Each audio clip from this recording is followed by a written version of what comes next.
Genèse chapitre 1er, verset 26 à 28. Quelqu'un peut lire, c'est bon? Dieu vit que cela était bon. Puis Dieu dit, faisons l'homme à notre image, selon notre ressemblance, et qu'il domine sur les poissons de la mer, sur les oiseaux du ciel, sur le bétail, sur toute la terre, et sur tous les reptiles qui rampent sur la terre. Dieu créa l'homme à son image. Il le créa à l'image de Dieu.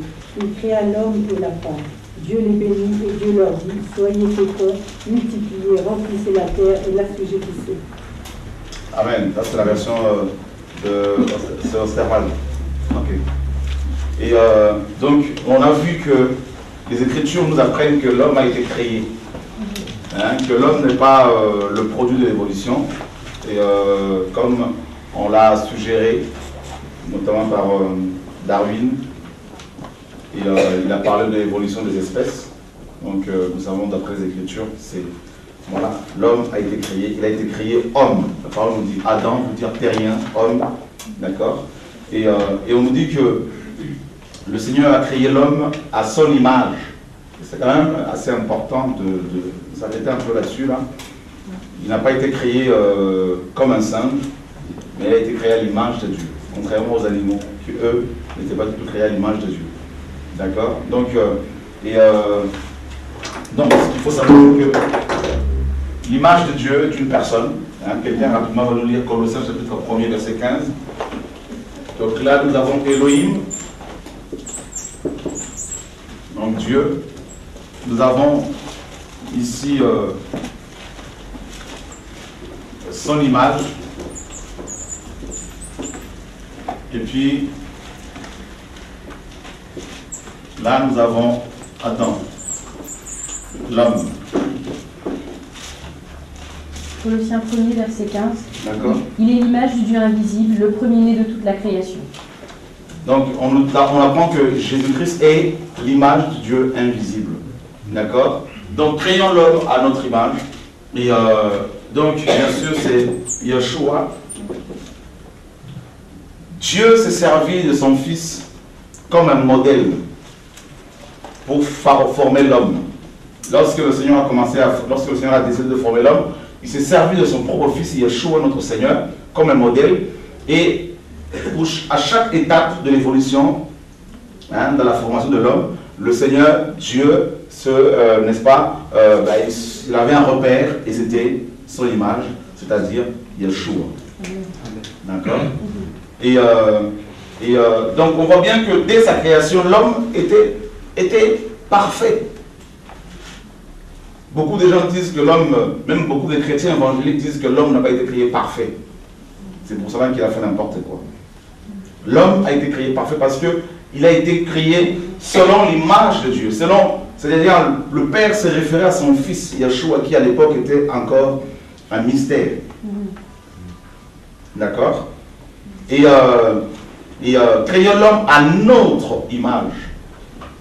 Donc, l'homme créé à l'image de Dieu, Yeshua, et Yeshua est Dieu lui-même. D'accord? Et ça, c'est vraiment glorieux. Et de voir à quel point l'homme a été créé parfait.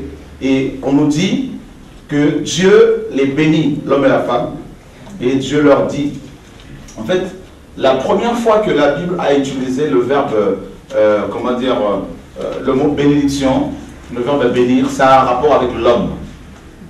D'accord? Donc, la toute première fois dans les Écritures où l'on voit ce verbe-là, hein, donc il a été utilisé pour la première fois par rapport à l'homme, pour l'homme. Dieu les bénit. Et ça, c'est magnifique.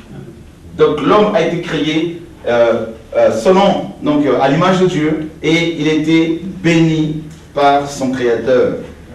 Et les conséquences de cette bénédiction, il y en a plusieurs, hein, donc la fécondité, d'accord, plus tard, plus loin on le voit, soyez féconds, donc la fécondité, et multiplier, n'est-ce pas, et la prospérité, mais pas la prospérité financière, selon le monde, la paix, vous voyez, multiplier, donc le fait de porter des fruits, remplissez la terre, n'est-ce pas, et assujettissez-la, et dominer, vous voyez, sur la création. Donc vous voyez que ce sont les bénédictions, les conséquences de la bénédiction que l'homme avait reçue de la part du Seigneur. La domination, la gestion des choses, le contrôle. L'homme devait avoir le contrôle sur l'homme avait le contrôle sur la création. Les animaux, quelle que soit leur taille, les animaux étaient soumis à l'homme. N'est-ce pas? Et ça, c'est magnifique. Et voilà les conséquences de la bénédiction. Donc, une personne qui est dominée est une personne qui n'est pas bénie. Or, les riches sont dominés. Donc, ils ne sont pas bénis. Donc, c'est là qu'on comprend que la bénédiction, ce n'est pas la richesse financière. Vous comprenez ce que je suis en train de dire? La Bible nous dit dans 2 Pierre chapitre 2, verset 19 que on va le lire rapidement.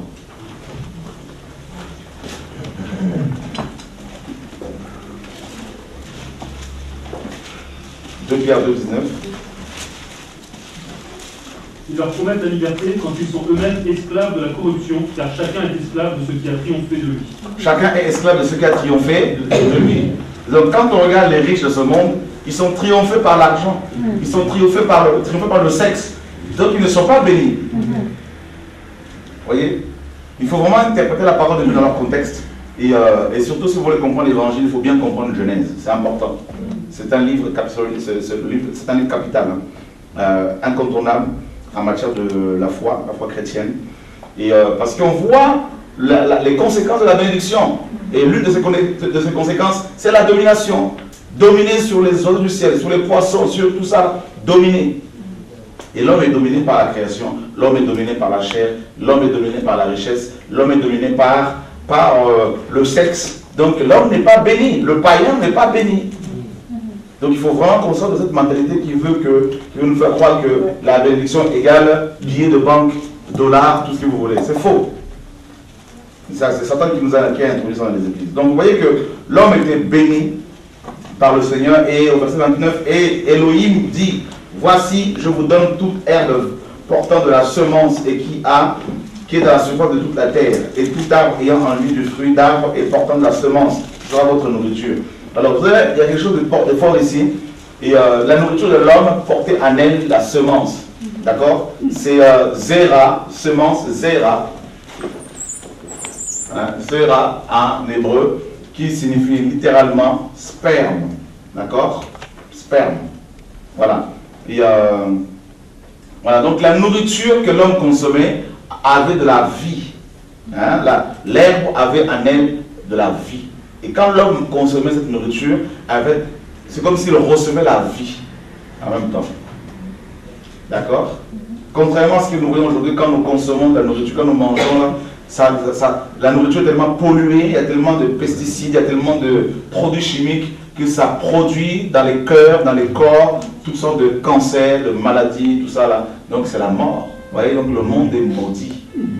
Les conséquences du péché, donc il y a la mort, il y a la malédiction, enfin il y a plein de choses. Voilà, donc même l'herbe avait en elle donc, de la semence, donc le sperme, vous voyez. Comme quand une femme, vous voyez, on sait, hein.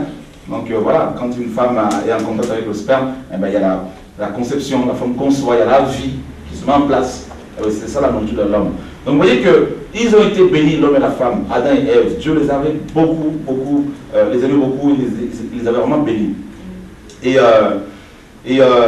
au verset 7 de Genèse 2, on nous dit que Yahvé Dieu, d'accord, Yahvé Dieu.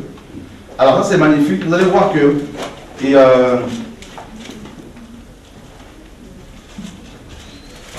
à partir du chapitre 2, on a ajouté à Elohim un autre nom de Dieu, c'est le tétragramme. D'accord? YHWH. Donc, le tétragramme qui a donné plus tard Yahvé. Mais je préfère plutôt garder ça comme ça parce que, voilà. Et donc, pourquoi?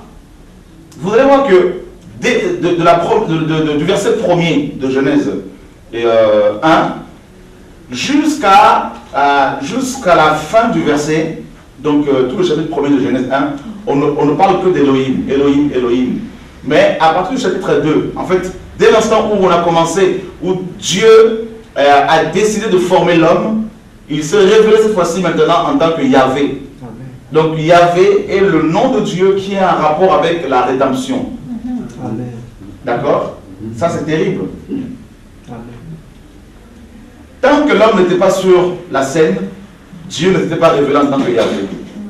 Il fallait que l'homme arrive maintenant pour que Dieu se révèle à lui en tant que Yahvé. Et Yahvé, plus tard, bien sûr, donnera Yehoshua. L'homme. En même temps, homme et Dieu. Vous voyez, c'est quand même magnifique. Hein? C'est terrible. Comme quoi, le premier Adam était bel et bien l'image de Yeshua. D'ailleurs, la parole le dit. Hein? Donc, vous voyez. Donc, et ça, c'est terrible. Et on nous dit que Yahvé, Dieu, forma l'homme de la poussière de la terre. On l'a vu. Et il souffla dans ses narines un souffle de vie, et l'homme devint une âme vivante. Dieu le forme, Dieu le façonne, et il a formé corps, âme et esprit. Corps, âme et esprit. On a vu l'esprit, on a parlé de l'esprit, on a parlé de l'âme, et on va parler du corps physique aujourd'hui. D'accord? Donc le corps physique de l'homme, bien sûr, n'est rien d'autre que de la poussière. D'accord? On le sait, hein? L'Éternel forma l'homme de la poussière de la terre. Et ce qui a donné de la valeur à cette poussière, c'est le souffle. C'est tout. Alors vous vous rendez compte que nous allons beaucoup plus nous attarder sur la poussière et on néglige le souffle. On néglige complètement le souffle de Dieu.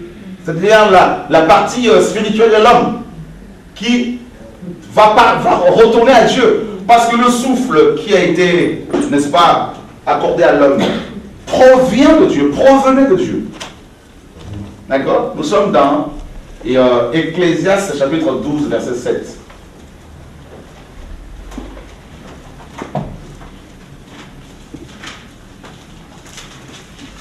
Quelqu'un s'il l'a trouvé peut le lire. Ecclésiaste 12 et à partir du verset 3 jusqu'au verset 9 plutôt je dirais.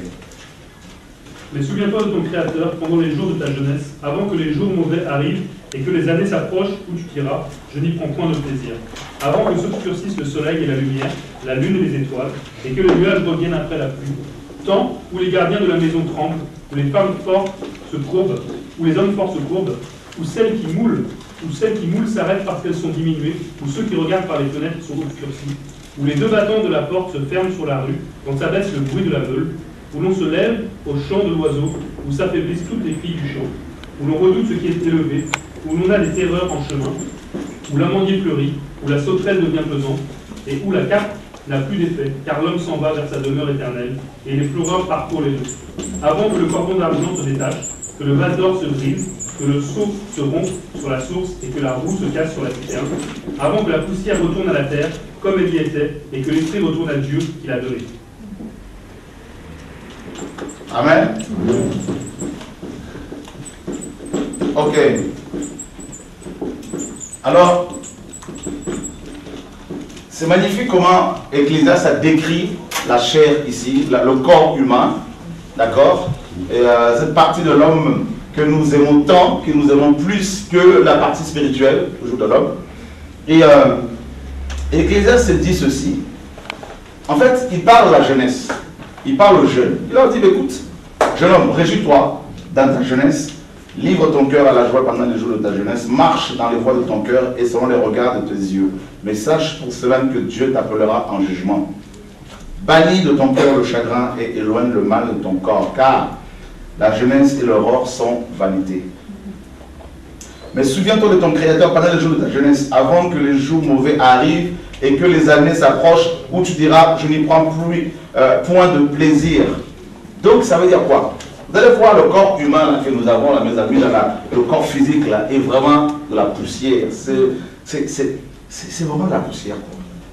Hein? On va d'abord parler du corps humain en tant que poussière, ensuite on en parlera en tant que tente, tabernacle. D'accord? Et ce corps en tant que poussière est appelé à, est destiné à la destruction, ça c'est clair. Et que vous le vouliez ou pas, ce corps est appelé à se détruire. Il s'autodétruit au fil du temps. Qu'on le veuille ou pas, il se détruit. Donc, vous allez voir que la vieillesse, c'est quoi la vieillesse? D'après les Écritures, c'est le retour à l'enfance. C'est une boucle qui se boucle. Hein. Donc, voilà, on est né sans vêtements, on porte des couches, et quand on vieillit, on revient à la même chose. La plupart du temps, quand on vieillit, hein, il y a une incontinence urinaire, tout ça, donc de nouveau, on est, on porte des couches, et puis on est né sans dents, et quand on vieillit, on perd les dents. Vous voyez, on est né en général sans cheveux, quand on vieillit, on perd les cheveux. Vous voyez, donc vous voyez que c'est le retour, hein, vous voyez, c'est une boucle, hein, qui est bouclée à chaque fois. Et c'est ça, la poussière que nous sommes. Vous voyez? Quand on vient au monde, on ne sait pas marcher. Et quand on vieillit, à un moment donné, voilà, les jambes que Ecclésiaste qualifie des hommes forts finissent par, n'est-ce pas, se décliner et n'acceptent plus, ne peuvent plus supporter le poids du corps. Ces deux colonnes finissent par perdre leur valeur, leur force. Et les mains qu'il qualifie de gardiens de la maison, donc voilà, se mettent à trembler. N'est-ce pas? Donc, voilà, l'arthrose, tout ce que vous voulez, voilà quoi, bref. Les dents, celles qui moulent, bien sûr, plus rien. D'accord? Alléluia. Et il dit,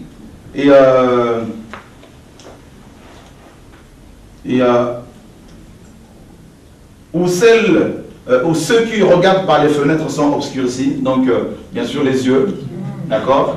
Donc là, il faut des lunettes, et puis à un moment donné, on ne voit plus rien. Voilà, c'est l'obscurité totale, l'obscurité. Et comme un bébé, hein, à la naissance, l'enfant ne voit pas correctement. Vous voyez, donc c'est un processus terrible. C'est ça le corps physique. Et on le sait, hein, mais on a besoin quand même qu'on nous le rappelle. Et où les deux battants de la porte se ferment sur la rue quand s'abaisse le bruit de la meule. Donc les oreilles, bien sûr, hein, on perd un peu, voilà, l'audition, tout ça. Et puis il dit où s'affaiblissent toutes les filles du champ. Enfin bref, la vieillesse. On vieillit. Et c'est ça le corps que nous aimons tant. On va embellir, on va tout faire pour ne pas qu'il vieillisse, mais en fait, non, c'est bien. Et Ecclésiaste s'est dit au verset 8, avant que le cordon d'argent se détache. Vous devez ça, vous le savez. Il y a un cordon d'argent qui, n'est-ce pas, qui relie l'âme et l'esprit de l'homme au corps physique. D'accord? Et la mort, c'est quoi? C'est la coupure de ce cordon. Vous avez vu quand un enfant est dans le ventre de sa mère, il s'alimente par le cordon ombilical. Il respire non par ses propres poumons, mais par le cordon ombilical de sa mère. Donc, par le cordon ombilical de l'enfant s'alimente et respire. Donc, il utilise les organes vitaux pratiquement de sa mère pour pouvoir vivre, à part le cœur, le cerveau, mais sinon les poumons, tout ça, voilà. L'enfant profite de ces organes, notamment les organes de sa mère pour pouvoir respirer, manger. Mais par contre, quand il sort du ventre, on coupe le cordon et l'enfant devient indépendant. Et c'est l'image de la mort. C'est quand on sort du monde là, on ne peut pas sortir du monde et garder ce cordon, ce lien là d'argent, ce cordon d'argent. Quand on quitte le monde là, notre mère là, le cordon est coupé, c'est la mort. D'accord? Et il dit, avant que le cordon d'argent se détache et que le vase d'or se brise, donc le vase c'est le corps de l'homme, le vase d'or, c'est un vase, le corps humain, et se brise, et que le seau se rompt sur la source, n'est-ce pas? Donc il n'y a plus la source de la vie, c'est fini, et que la roue se casse sur la citerne. Donc la vie est comme effectivement une roue qui tourne. Et il dit au verset 9 qui nous intéresse, avant que la poussière retourne à la terre, comme elle y était, et que l'esprit retourne à Dieu qui l'a donné. Et ça c'est terrible, hein? L'esprit humain, c'est pas le Saint-Esprit. Et que l'esprit retourne à Dieu qui l'a donné. Donc quand une personne décède, donc il y a la séparation de l'esprit et du corps physique. Le corps, bien sûr, retourne à la terre parce que la terre le réclame. L'esprit, par contre, retourne à Dieu. C'est-à-dire, l'esprit humain retourne au monde spirituel. Mais s'il n'était pas nourri, s'il n'était pas sanctifié, eh bien, il repart de l'autre côté. Il part de l'autre côté, en enfer. On va prendre un passage dans Actes des Apôtres, chapitre 8. On nous dit que l'esprit retourne à qui? L'esprit de croyant, hein? Retourne à Dieu, n'est-ce pas? Actes chapitre 8. Chapitre 9, pardon. Ouais.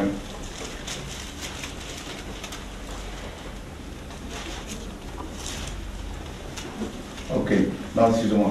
Acte 7, 54 à 60. En entendant ces paroles, ils étaient furieux dans leur cœur et ils grinçaient des dents contre lui.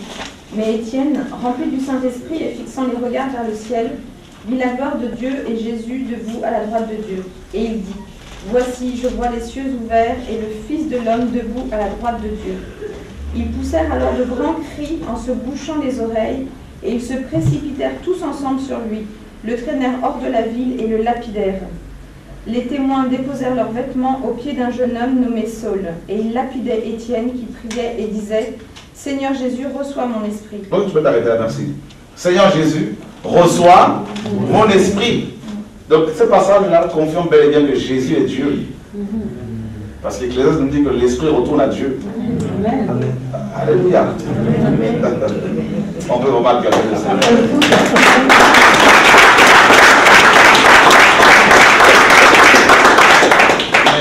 Un homme normal ne peut pas recevoir les esprits des hommes. Vous voyez? Je le lisais tout à l'heure chez moi, là, et puis le Seigneur m'a mis le doigt dessus. Waouh! Ça m'a fait sursauter là. Et il y a vraiment, en tout cas, merci Seigneur, parce que tu es Dieu. Donc, vous voyez, Étienne remet son esprit à Christ avant sa mort. D'accord? Et le Seigneur sur la croix, il avait dit quoi? Père, entre tes mains, je remets mon esprit. Ah! Vous voyez? Donc, l'esprit, Yeshua homme, a été récupéré par le Père. Et le corps de Yeshua homme a été enterré. Vous voyez? Et ça, c'est terrible. Donc, il y a bien une vie après la mort. La partie spirituelle s'en va. Quitte la maison. Quitte le tabernacle. Son tabernacle. Donc, le corps physique. Le corps physique. Et si nous sommes charnels, nous allons trop nous arrêter sur... Malheureusement, les hommes s'arrêtent trop sur le corps physique, sur les apparences. Et c'est pour cela qu'on ne veut pas... Beaucoup de gens ne voient pas la gloire de Dieu. Parce que nos esprits, là, si tous nos esprits sortent de leur tabernacle, vous verrez qu'il n'y a ni blanc, ni noir, ni... C'est incroyable. Ils sont tous pareils. Transparents, c'est comme du vent. Et les esprits des saints sont brillants. Vous voyez? Il y en a qui brillent plus que d'autres, en fonction de leur appel, de l'autorité, de leur vie de sanctification aussi, qu'ils ont vécu sur terre. Mais c'est la même chose, comme les étoiles. Vous voyez? Maintenant, Dieu prend un esprit, il le met, par exemple, comment ça se passe? Quand une femme conçoit, Dieu prend un esprit, il le met dans ce tabernacle. Vous voyez? Voilà.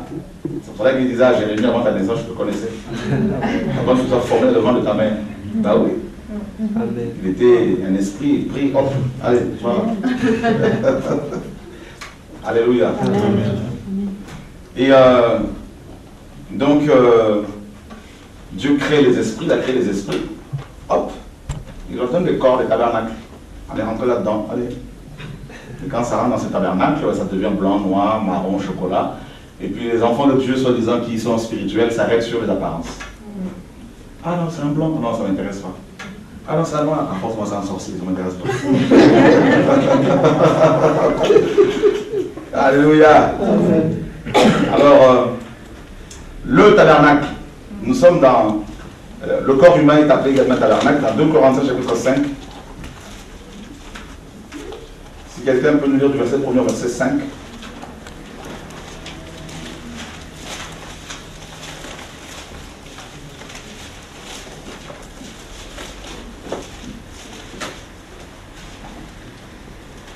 De Corinthiens 5, verset 1 à 5. Nous savons en effet que si cette tente où nous habitons sur la terre est détruite, nous avons dans le ciel un édifice qui est l'ouvrage de Dieu, une demeure éternelle qui n'a pas été faite de main d'homme. Aussi, nous gémissons dans cette tente, désirant revêtir notre domicile céleste, si du moins nous sommes trouvés vêtus et non pas nus. Car tandis que nous sommes dans cette tente, nous gémissons, accablés, parce que nous voulons non pas nous dépouiller, mais nous revêtir, afin que ce qui est mortel soit englouti par la vie. Et celui qui nous a formés pour cela, c'est Dieu qui nous a donné les arts de l'esprit. Amen. Amen. Ça, c'est terrible ce que Paul dit ici. Nous savons en effet que si cette tente où nous habitons sur la terre est détruite, nous avons, nous qui? Ben nous, les esprits. D'accord? Pas nous, les corps physiques. Là, c'est l'homme spirituel qui parle ici. D'accord? Donc, ça veut dire que Paul le dit également dans 2 Corinthiens 4 à 16, il dit, même si notre homme extérieur se détruit, notre homme intérieur se renouvelle de jour en jour. Il ne meurt pas. Non. C'est pour cela que les païens, leurs esprits ne vont jamais mourir. Ils sont immortels. Nous sommes immortels.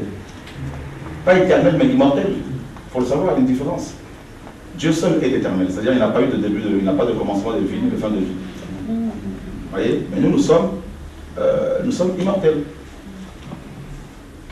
L'âme est immortelle, l'esprit humain est immortel. C'est-à-dire, dès l'instant où le Seigneur l'a créé, il a créé pour ne plus qu'il meure.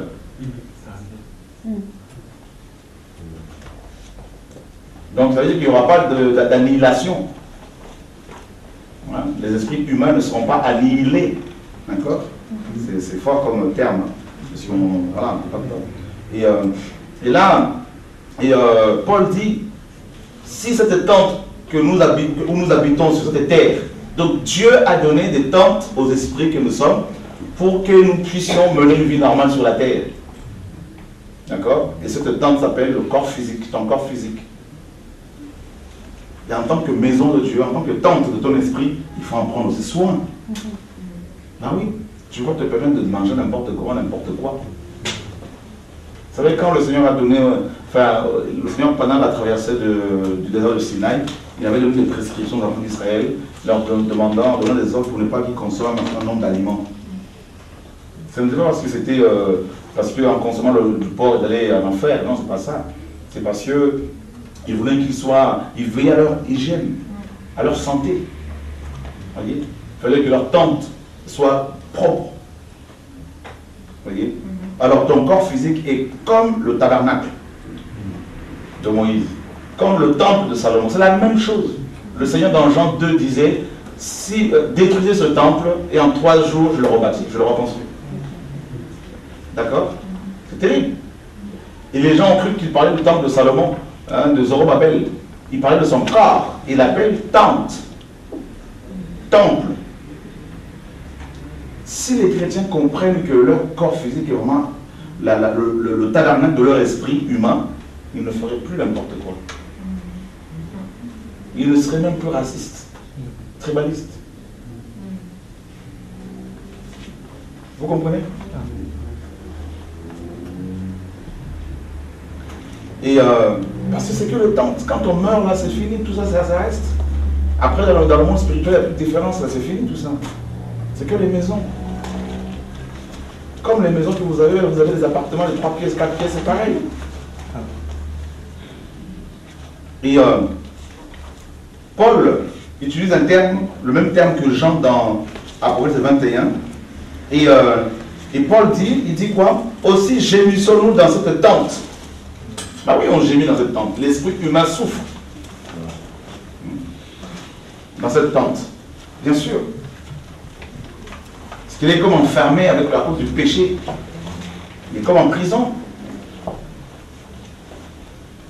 C'est une tente qui désire, qui veut tout le temps manger, qui veut tout le temps boire, qui veut tout le temps dormir. Vous voyez? C'est ça le corps physique. Rempli d'impureté. Tout le temps, il faut se raser. Tous les jours, il faut aller au petit coin. Hein? C'est compliqué, hein, parce que la tente, elle est trop exigeante. C'est pas possible. On est fatigué, on se brosser les dents. Vous voyez? Tous les jours, si tu ne le fais pas une fois, deux fois, c'est pas évident. Il se blesse, alors il faut des produits, les hommes ça pousse, c'est toujours, il faut veiller. C'est ça le tabernacle. Il faut veiller à chaque fois, il faut veiller à chaque fois. Les cheveux ça pousse dans tous les sens, alors il faut. Vous voyez? C'est ça le corps de l'homme. Ouh, Seigneur, aide-nous. On a un cœur qui bat chaque seconde, hein, il faut boum, boum, il faut soulever le rythme cardiaque, sinon c'est infarctus, tout ça. Il est tellement faible, ce tabernacle, il est tellement fragile. Vous voyez?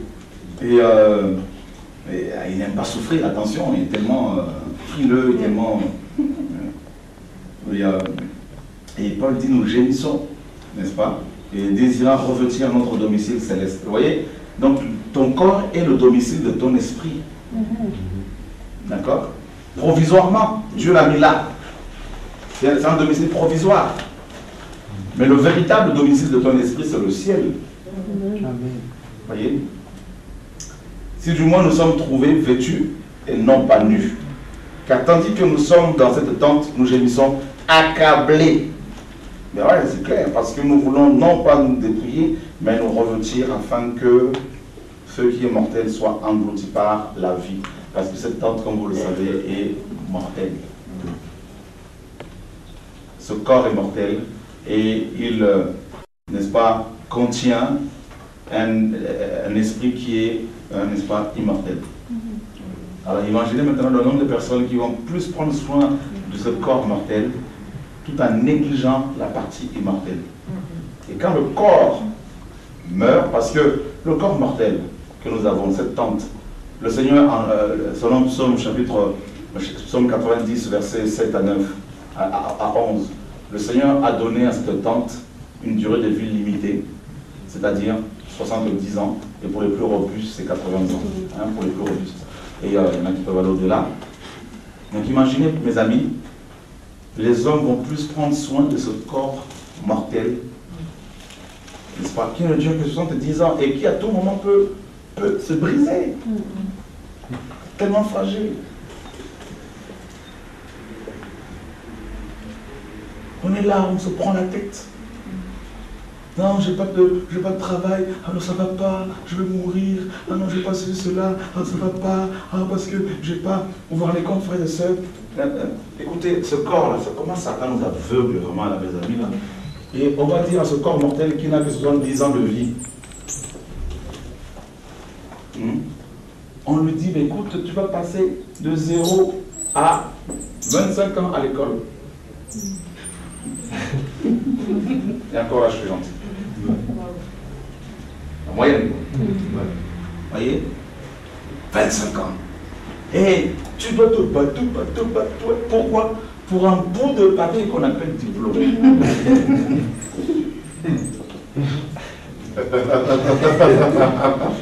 Que l'homme a bien confectionné, décoré, tout, et puis à la fin de cette course là, difficile, on va te sanctionner avec ce bout de papier et on t'acclame.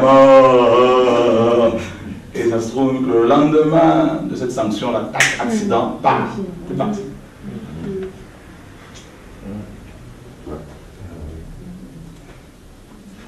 Ensuite, deuxième course, il faut trouver du boulot, les plans sociaux, c'est pas évident, plein de soucis, on commence à avoir des problèmes d'estomac, des problèmes de santé, tout ça, parce qu'on est bouffé, on est mangé par les soucis, tout. Ça Non, ça va pas parce qu'on m'a dit que nous sommes dans une société où il est dit que si tu n'as pas ce bout de papier, tu n'es pas considéré, si tu n'as pas de travail, tu n'es pas considéré. Alors là, c'est difficile tout ça. Là. Mais entre-temps, le corps s'abîme.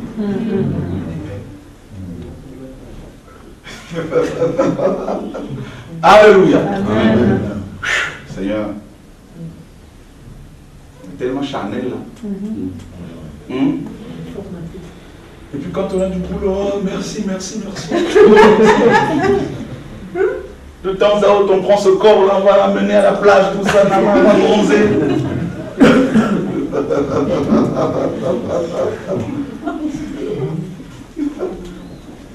Vous voyez?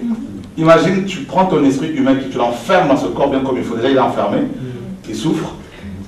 Parce que lui, il veut revêtir son domicile céleste.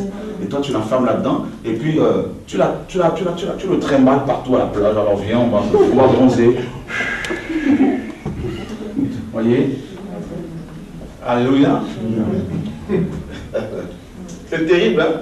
Et puis le corps en question te dit, bon, il faut me gaver bien comme il faut, tout ça, du sucre matin, midi, soir, du piment matin, midi, soir, tout ce que tu veux. Moi, n'importe comment, tout ça, à 4 du matin, quand on les manger, tout ça.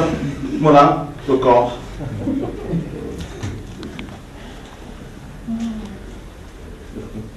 Y a-t-il un corps qui réagit ici, là? Alléluia. Amen. Alors le corps te dit, non, il me faut un peu de la fumée, tout ça. Alors là, c'est la cigarette, alors c'est le cigare, alors c'est bien comme il faut. Voilà comment nous sommes.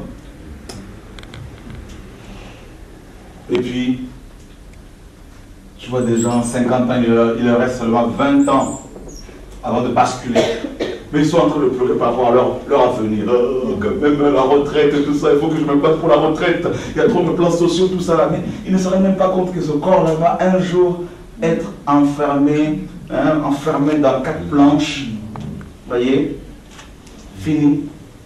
On va creuser. On fait un petit trou là. Et puis on te descend gentiment avec quelques fleurs. Quelques roses. Quelques, je ne sais pas comment on appelle ça, les fleurs. Les orchidées, non, c'est pas les orchidées. Les chrysanthèmes, voilà. Voilà, on balance ça, et puis bon, ben, c'est fini, on jette de la poussière, et puis on enterre, c'est fini. Et puis en Afrique, je crois qu'ici aussi. RIP. Retour interdit. Hein? Retour interdit, c'est RIP. Hein? Ouais, c'est ça. Retour interdit, hein, au pays. Donc, alléluia. Demain, tu crois là.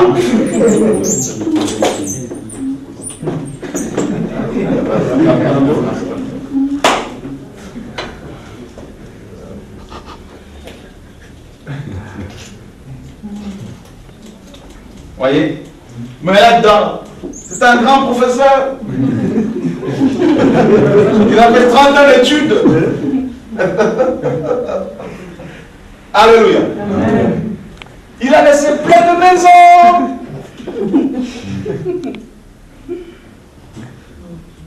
Il avait plein de projets. Le corps. Et puis, même pas le lendemain, hein, le jour même, là, je crois, on va dire un mois, les vers de terre commencent à vouloir faire leur festin. Voilà.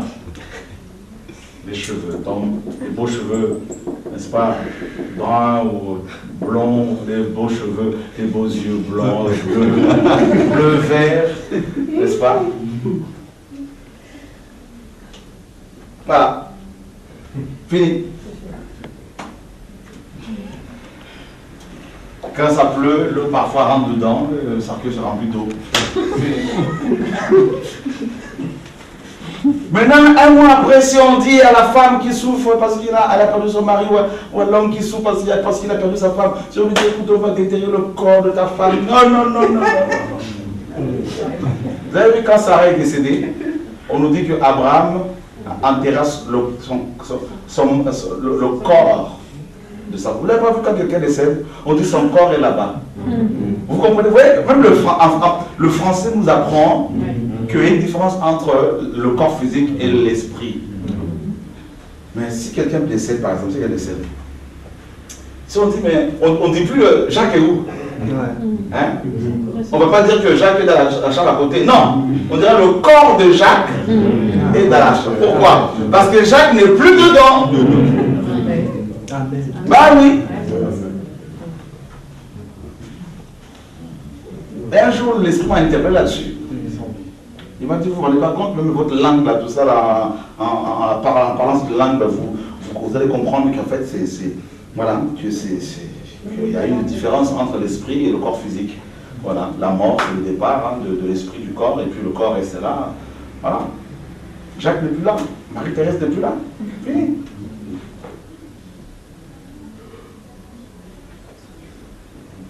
C'est pour cela que, mes amis, il faut vraiment qu'on fasse attention, parce que le corps là, amène beaucoup de gens en enfer.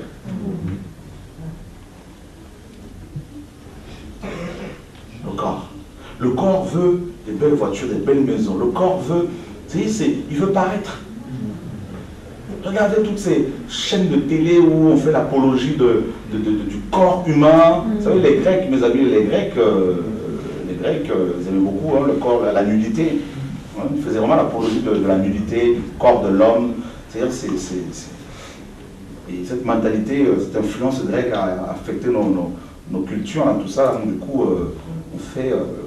on adore la création, la créature, plutôt que le créateur. Vous voyez? Donc il y a tous ces produits de beauté qui sont vendus ici et là, cosmétiques, tout ça, pour que les gens deviennent de plus en plus beaux, tout ça. Et voilà, c'est incroyable, mais c'est des gens qui vont être enterrés, des corps qui vont être enterrés. C'est comme un véhicule, vous allez plus prendre soin de la carrosserie que du moteur. Mais la partie la plus importante, c'est le moteur. Vous voyez? Et on ne se rend pas compte. Et nous allons prendre Luc chapitre 12.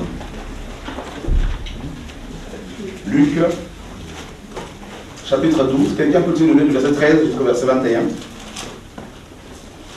Quelqu'un dit à Jésus du milieu de la foule, « Maître, viens mon frère de partager avec moi notre héritage. » Jésus lui répondit, « Ô homme, qui m'a établi pour être votre juge ou pour faire vos partages ?» Puis il leur dit, « Gardez-vous avec soin de toute avarice, car la vie d'un homme ne dépend pas de ses biens, serait-il dans l'abondance. » Et il leur dit cette parabole. Les terres d'un homme riche avaient beaucoup rapporté, et il raisonnait en lui-même, disant, « Que ferai-je, car je n'ai pas de place pour rentrer ma récolte. Voici, dit-il, ce que je ferai. J'abattrai mes greniers, j'en bâtirai de plus grands, j'y amasserai toute ma récolte et tous mes biens, et je dirai à mon âme, tu as beaucoup de biens en réserve pour plusieurs années, repose-toi, mange, bois et réjouis-toi. Mais Dieu lui dit, insensé, cette nuit même ton âme te sera redemandée, et ce que tu as préparé, pour qui sera-ce? Il en est ainsi de celui qui amasse des trésors pour lui-même et qui n'est pas riche pour Dieu. Voyez, cet homme n'avait pas compris que le corps physique, son corps physique n'était rien d'autre qu'une tente qui abritait l'esprit, son esprit humain. Et pendant toute sa vie, il n'a pas pris soin de son esprit. Il a nourri plus son corps physique. Et, il lui a donné toutes sortes de biens, de belles voitures, de belles maisons. Et il dira un jour à son âme, mon âme, repose-toi, profite bien de cette richesse. Et Dieu lui dit, cette nuit même ton âme te sera redemandée. Il est mort. Et il y a une autre histoire qui concerne la mort, qui est très, vraiment, qui me parle énormément, qui est très très parlante, dans le chapitre 16.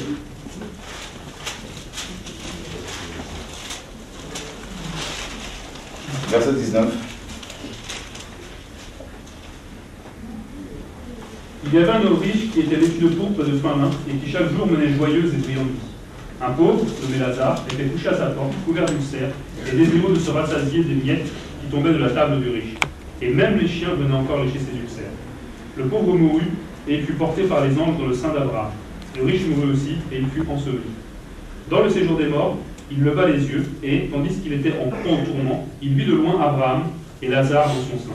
Il s'écria, « Père, Abraham, aie pitié de moi et envoie Lazare pour qu'il trempe le bout de son doigt dans l'eau et me rafraîchisse la langue, car je souffre cruellement dans cette flamme. » Abraham répondit, « Mon enfant, souviens-toi que tu as reçu tes biens pendant ta vie et que Lazare a eu les maux pendant la sienne. Maintenant il est ici consolé et toi tu souffres.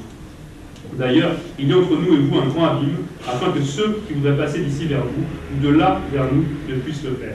Le riche dit, je te prie donc, Père Abraham, d'envoyer Lazare dans la maison de mon père, car j'ai 5 frères. C'est pour qu'il leur atteste ces choses, afin qu'ils ne viennent pas aussi dans ce lieu de tourment. Abraham répondit, ils ont Moïse et les prophètes, qu'ils les écoutent. Et il dit, non, Père Abraham, mais si quelqu'un des morts va vers eux, ils se repentiront. Et Abraham lui dit, s'ils n'écoutent pas Moïse et les prophètes, ils ne se laisseront pas persuader, même si quelqu'un des morts ressuscitait. Par contre, c'est pareil, hein, le corps, cet homme, les deux étaient morts, bien sûr physiquement, et ils basculent, ils passent de l'autre côté du rideau, et la Bible nous dit que le pauvre, il était emporté donc, par les anges, porté au ciel par les anges, et le riche était enseveli. Et dans le lieu des morts, il lève les yeux. Quels yeux? Ah ben, les yeux de son esprit. Et c'est fini. Il était condamné comme le témoignage du frère. Hébreux chapitre 9, verset 27 nous dit qu'il est réservé aux hommes de mourir une seule fois, après quoi vient le jugement. Vous voyez? Et il faut qu'on nous en parle de ces choses. Dans les églises, il faut que les chrétiens soient conscients de ces réalités spirituelles. C'est important. Ça ne sert à rien de pouvoir se donner un genre, se glorifier de ses libéralités, se glorifier d'avoir un puissant ministère, se glorifier parce qu'on a une belle voiture, parce qu'on a une belle maison, parce qu'on a un bel appartement. Ça ne sert à rien, c'est de la poussière tout ça. Honnêtement. Les gens sont orgueilleux parce qu'ils ont un beau bâtiment. Ils sont orgueilleux parce qu'ils ont un beau bureau. Ils sont orgueilleux parce qu'ils ont des belles fringues. Ils ne se rendent même pas compte que tout ça, c'est... Honnêtement.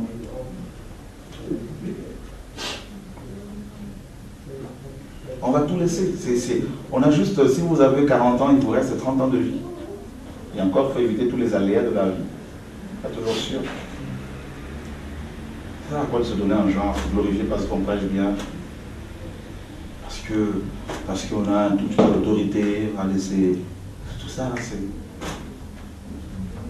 Quand j'arrive à ce point-là, j'ai souvent envie de rester seul. Parce que tu te dis, tout est vanité. Tout. Et c'était trop tard pour le riche. Il a vécu bien. Il avait tout ce qu'il fallait, tout ce qu'un homme pouvait désirer. Et dans nos sociétés modernes, les gens sont tellement attachés au matériel, tellement attachés aux biens de ce monde. Il y en a qui se suicident parce qu'ils ont perdu leur boulot. Vous vous rendez compte, frère? C'est incroyable.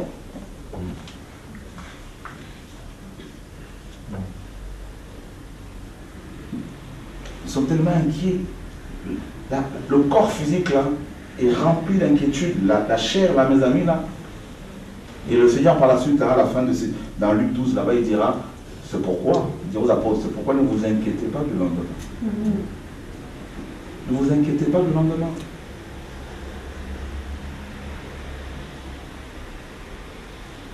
Chaque seconde qui passe, il y a au moins 10 personnes qui meurent dans le monde. Toutes les secondes. Des esprits qui quittent leur corps. Mais ces esprits n'ont pas été préparés pour l'éternité.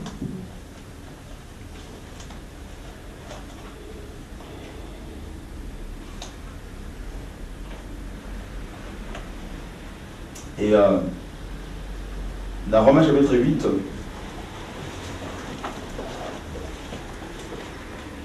ceux en effet qui vivent selon la chair, verset 5, s'affectionnent aux choses de la chair. L'affection des choses de la chair nous éloigne du Seigneur, tandis que ceux qui vivent selon l'esprit s'affectionnent aux choses de l'esprit. Et l'affection de la chair, c'est la mort. C'est terrible, hein? L'affection de la chair, c'est la mort, tandis que l'affection de l'esprit, c'est la vie et la paix. Car l'affection de la chair est inimitié contre Dieu, parce qu'elle ne se soumet pas à la loi de Dieu et qu'elle ne le peut même pas. Or, ceux qui vivent selon la chair ne sauraient plaire à Dieu.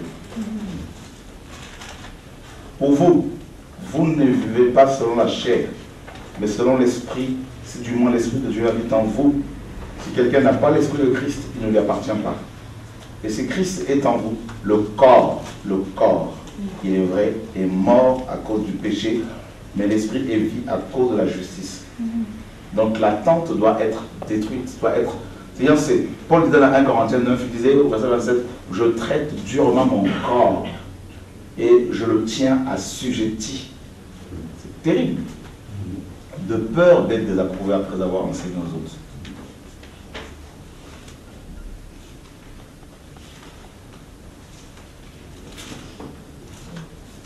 On s'affectionne tellement aux choses de la chair. Quelles sont ces affections-là? Ben, les choses de la chair, je prends juste un exemple sur le racisme par exemple. Un noir va se sentir à l'aise avec les noirs. Eh ben, c'est simple. Il est charnel, même s'il est pasteur, même s'il est chrétien, même s'il parle en langue, s'il prophétise, il est charnel. Parce qu'il s'affectionne aux choses de la chair. Un Européen va se sentir à l'aise avec les Européens. Chrétien, j'entends par là. Pareil, c'est la chair. C'est pour cela qu'il faut confronter la chair à la vérité. Et c'est là qu'elle va se rendre compte que, eh ben, elle est affectée. Vous voyez? Est-ce qu'en tant que chrétien, tu peux te retrouver facilement avec les Indiens, avec les frères et sœurs indiens, avec les Arabes, sans préjugés? Tu vois? La chair, elle est comme un aimant, tu sais. Elle a tendance à nous attirer vers les personnes qui nous ressemblent. Et on ne se rend même pas compte. On se laisse embobiner, attiré par les gens qui ont la même culture humaine que nous, terrestre que nous, et on rentre dans un fonctionnement purement charnel.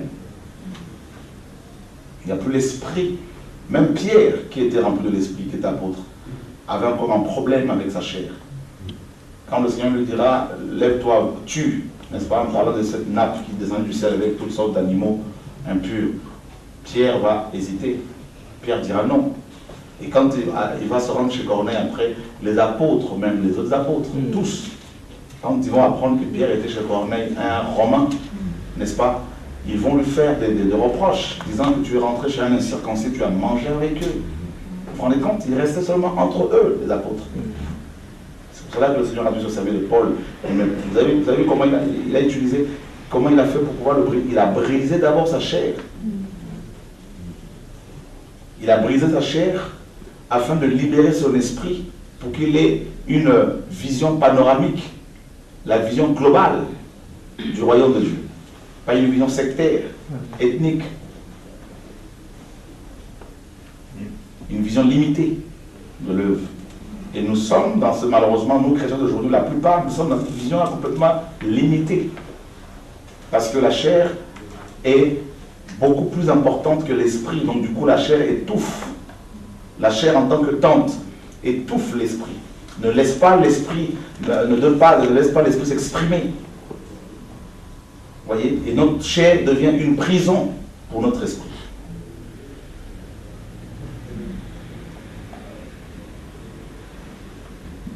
C'est terrible. Quel est notre langage quand nous sommes entre nous?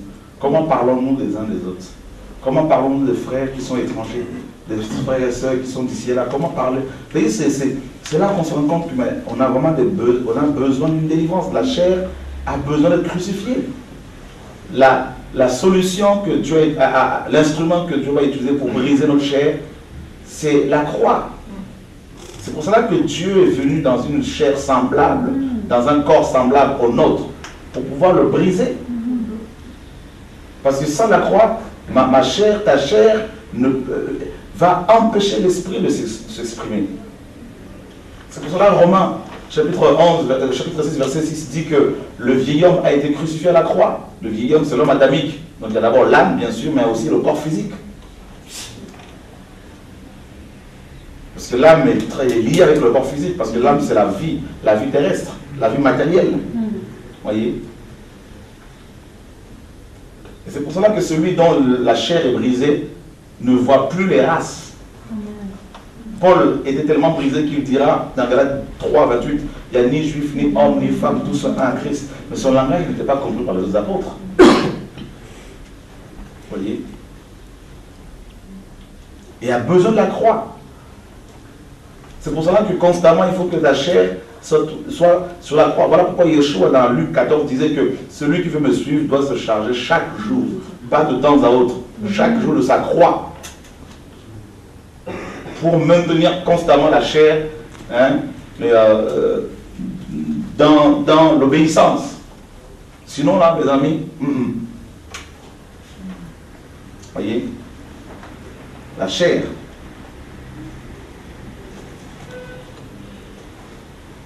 La Bible dit carrément que la chair a des désirs contraires à ceux de l'esprit. Dans Galates 5, on connaît ce passage.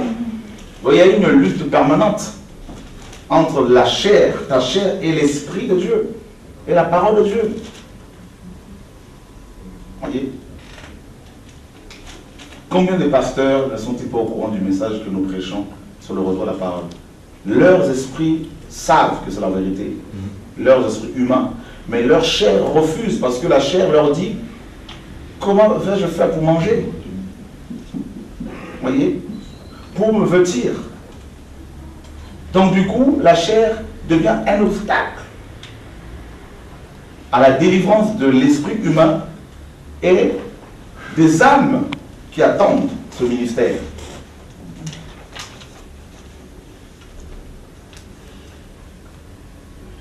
La chair a des passions. La chair a des désirs contraires à ceux de l'esprit. Et il faut que vous le sachiez, même si vous êtes rempli de l'esprit, cela ne change en rien du fait que votre chair, ma chair, aura toujours des désirs contraires à ceux de l'esprit. Parce qu'elle, elle est terrestre, c'est de la poussière. Elle ne sera jamais céleste. Paul dit carrément, le Seigneur a dit que, Paul dit également que la chair, hein, et le sang ne peut pas hériter le royaume de Dieu. Vous voyez? C'est pour cela qu'il y a toujours cette lutte-là. La chair a tendance à te tirer vers le bas et l'esprit de Dieu te tire vers le haut, tire ton esprit dans une lutte qui est là. D'un coup, on va accepter la vérité, mais après, un mois après, on fait marche arrière et on revient encore. On est dans une instabilité, mes amis, pas possible.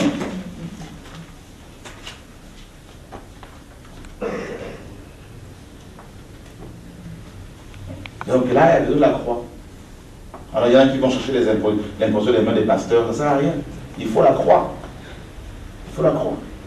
Constamment, chaque jour. Chaque jour. Depuis Babylone, là, depuis Genèse 11, la chair humaine a pris un coup en coup. Parce que là, il y a eu la division des langues, la multiplicité des langues. Donc du coup, plusieurs divisions, donc la division tout simplement. Vous voyez? Alors imaginez, nous sommes dans un monde où il y a tellement de langues. Rien qu'en RDC, il y a 430 dialectes et 4 langues nationales. Alors ça veut dire que vous avez 430 tribus qui sont divisées. Rien que chez les Congolais. 430 chairs divisées les unes aux autres. Alors, maintenant, s'il n'y a pas la croix, il n'y a rien à faire. C'est pour ça que Paul dit ici, il dit que si Christ est en vous, le corps, il est vrai, est mort à cause du péché. Ça veut dire que le corps humain ne doit plus réagir par rapport, n'est-ce pas, réagir aux propositions du péché. Et pour atteindre ce niveau-là, il faut la croix.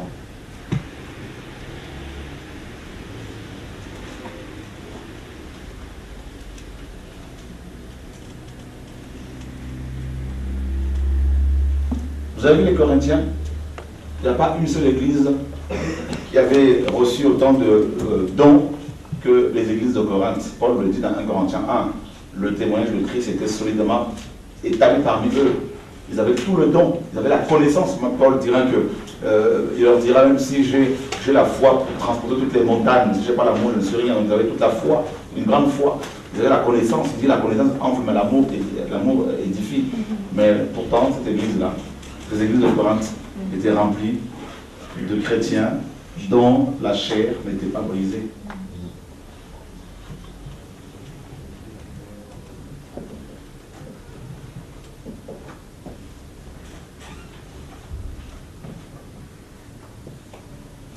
Verset 12. Ainsi donc, frères, nous ne sommes point redevables à la chair pour vivre selon la chair. Romains 7, Romains 8. Si vous vivez selon la chair, vous mourrez. Mais si c'est par l'esprit, vous faites mourir les actions du corps, vous vivrez. Si vous vivez selon la chair, vous mourrez. Alors, ça veut dire quoi vivre selon la chair?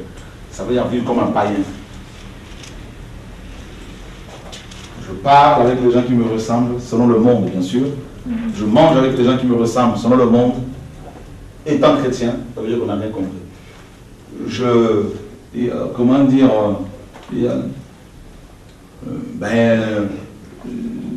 je m'inquiète si je perds un travail, comme font les chrétiens, ben ça veut dire qu'on va mourir. Un chrétien qui est dans cette situation, même s'il perd son emploi, il ne va pas s'inquiéter. Il ne va pas s'inquiéter parce qu'il remet tout entre les mains du Seigneur. Il ne va pas rester dans l'oisiveté, il va travailler, il va chercher du boulot, il va frapper ici et là, mais il va rester, il est confiant, il a la paix. Vous voyez? Il n'est pas agité. Non. Combien de chrétiens que vous connaissez qui ont la paix de Dieu avec eux? Il y a beaucoup d'agitation, beaucoup d'inquiétude. Ils sont tellement inquiets qu'ils sont obligés d'aller sur le site internet pour chercher la solution, chercher des prédicateurs qui vont prier pour eux, ils vont courir partout pour chercher l'imposition des mains. Ils sont inquiets, ils sont agités. Parce qu'ils sont encore remplis de chair.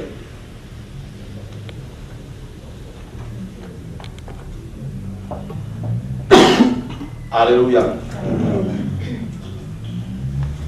Car tous ceux qui sont conduits par l'Esprit de Dieu sont fils de Dieu. Wow.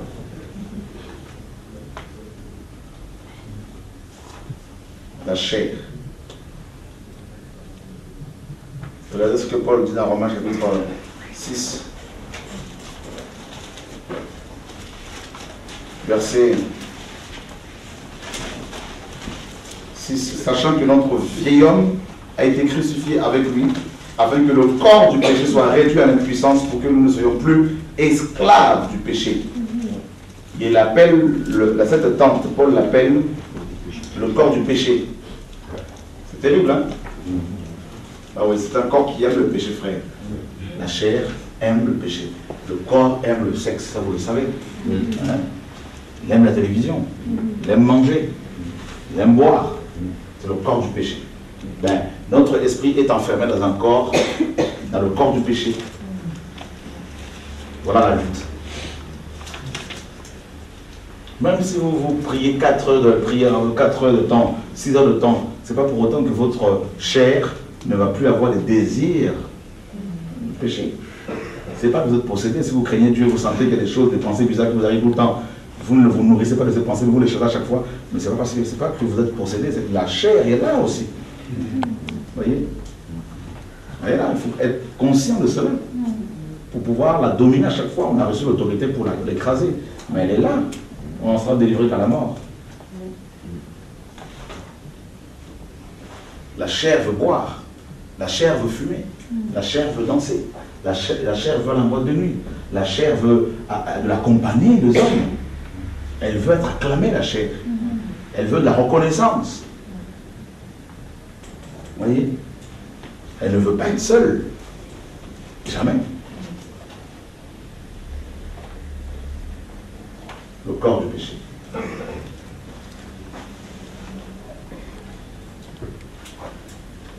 Et c'est pour cela que le Seigneur a dû s'incarner pour mieux comprendre l'homme.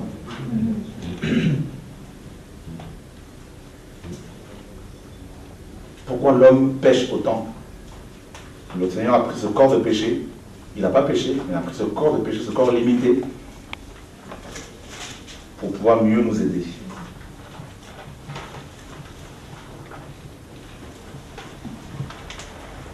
Et Paul continue, il dit, car celui qui est mort est libre du péché.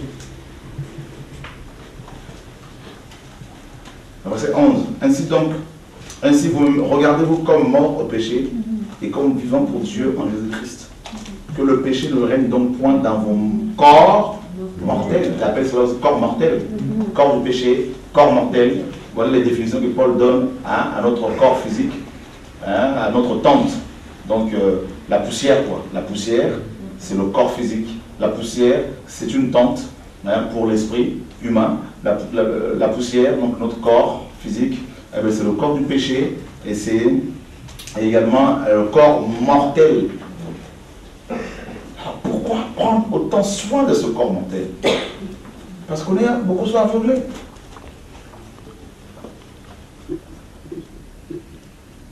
Et n'obéissez pas à ces convoitises. Donc vous voyez que ta tente, ton corps physique là, a des convoitises. Et le corps physique donne des ordres à ton âme, à ton esprit. Vous voyez? Il ne faut pas lui obéir parce que la chair t'attire vers le mal. Viens, reste avec moi sous terre. Reste avec moi sous terre, s'il te plaît. Et lutte tous les jours. Hein? Ben oui. Ah ouais, tiens, ton ex est là. Il faut l'appeler. Tiens, telle chose. Tiens, mais il faut vivre, il faut profiter. Tu es jeune, profite-en.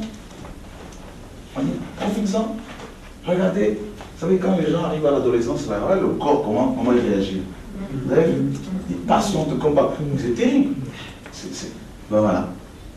Arriver à un certain âge, c'est pareil, ça reprend. C'est ça la chair. Voilà, viens. Alors voilà, beaucoup vont répondre aux exigences de la chair, à la convoitise, à la masturbation, à la coutellerie, tout ça. Et, il y a tout un tas de pratiques qui n'ont rien avec la parole. La chair aime ça. Le cunnilingus, la fellation, la masturbation, la sodomie, l'homosexualité, tout ça. Eh bien voilà, la chair aime ça. Ben oui. Et on se saoule en tant que chrétien, on dit non, tout est permis, on peut se permettre n'importe quelle pratique dans le mariage, tout ça là. On ne se rend pas compte, les gens ne se rendent pas compte qu'ils obéissent aux besoins de la chair, à la convoitise de la chair, et ça, ils sont saoulés. La chair. La plupart des problèmes qu'ont les chrétiens là, que vous connaissez, ce ne sont pas les démons, c'est leur chair. Et Satan utilise beaucoup notre corps. Il connaît mieux notre corps. Il sait que ce corps est faible. Il sait que ce corps est le corps du péché. Que c'est un corps qui, n'est-ce pas, qu'il peut facilement exploiter. Voilà pourquoi il possède sur ce corps. Ben oui. C'est un point de contact. C'est une maison. Voilà pourquoi les démons peuvent l'habiter. Il peut y avoir 3000, 4000, 6000 démons.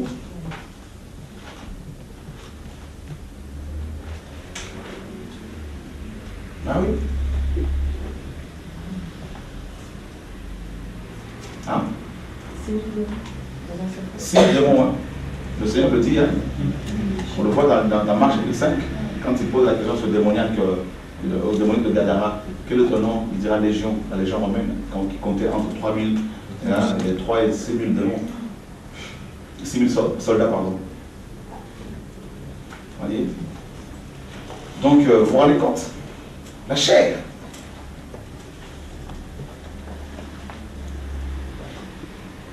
Alors, quand une personne a un problème avec sa chair, vous pouvez chasser les démons, ça partira parce que c'est la chair.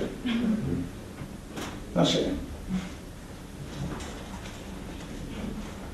Comment amener une personne pour la délivrance, une personne qui était devenue un peu, qui avait des problèmes, et cet homme délirait. On a prié, les démons qui sont sortis, mais ça continuait. C'est vraiment dit, c'est sa chair. Voilà. Et on apprend que le monsieur aime beaucoup les cigares, tout ça, et fume du cigare alors qu'il s'est dit chrétien. Vous voyez, il n'est pas converti, il a fait la décision intellectuelle, mais il n'est pas converti. Il est soumis à la chair. Et c'est le cas de beaucoup de chrétiens, ils vont en enfer, parce que leur chair dirige leurs esprits.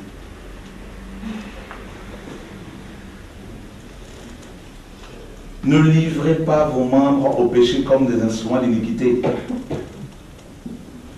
Waouh! Nos membres comme les instruments d'iniquité. La langue, la chair. La langue aime parler. Ah oui. La langue aime parler. La langue crie. La langue parle. les oreilles aiment écouter toutes sortes de saletés. La chair, bien sûr. Parce que quand on parle de la chair, frère, hein, la chair, on voit aussi les 5 sens. D'accord?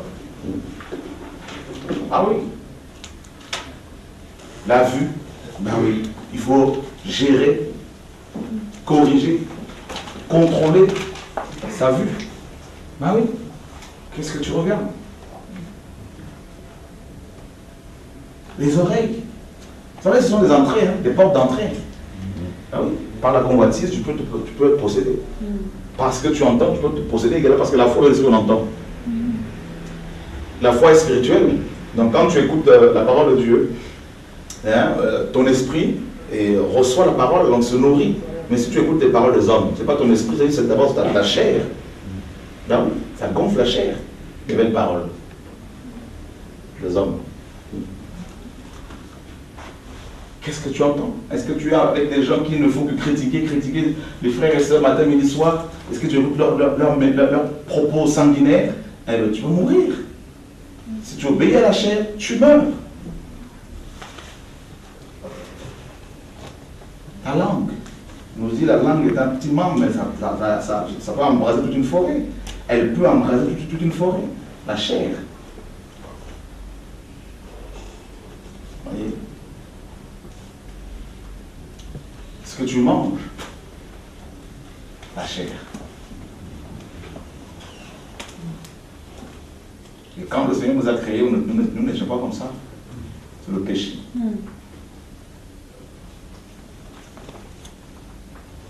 Alors beaucoup de gens se trompent quand ils se convertissent. Ils sont zélés, ils ont la foi, ils sont remplis de l'esprit. Pendant quelques temps, les désirs de la chair ne sont pratiquement plus là. Parce qu'ils sont dans un cocon, Dieu le fait exprès. Le temps de les préparer à l'attaque future. Et là, au bout de quelques mois, hein, la personne va se rendre compte que la chair est toujours là. Et si elle n'est pas aidée, facilement, elle tombe, en général. Il faut l'encadrement. Ben oui.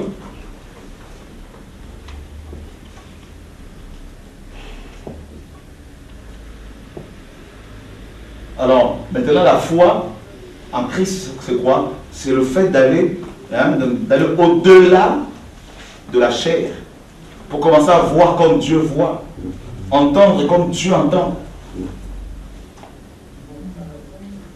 Vous voyez, frère, c'est terrible. Hein?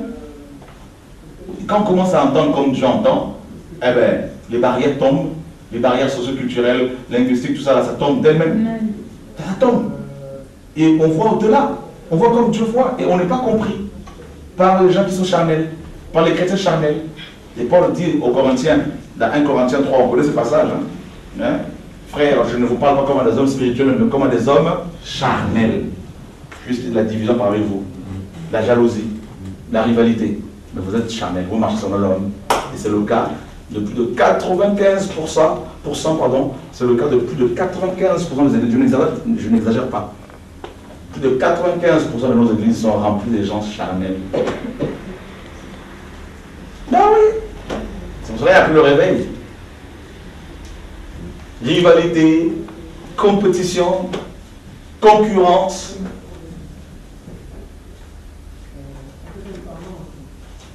Moi je suis pour Pierre, moi je suis pour Jacques, moi je suis pour un tel. C'est la confusion totale.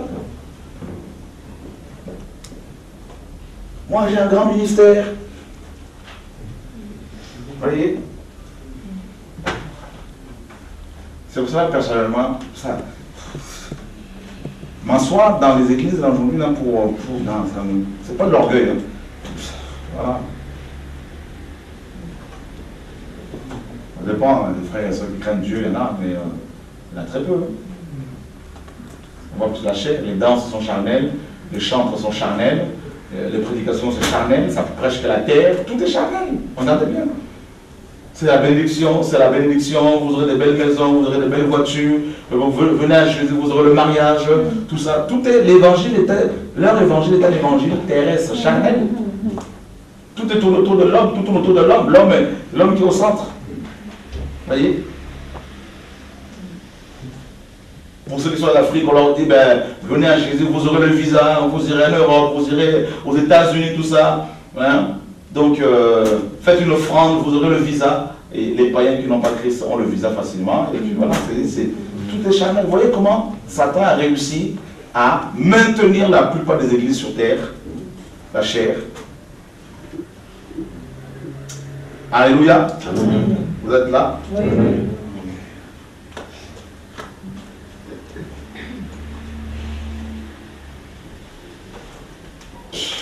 Que Dieu nous aide. Le business est rentré à l'église, on fait du commerce entre frères et sœurs, on fait des... C'est la chair, tout est mélangé, là, tout est complètement...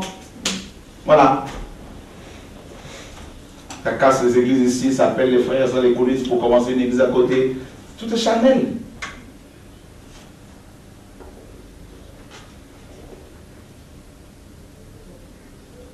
Et allons voir quand même 1 Corinthiens 3 là-bas.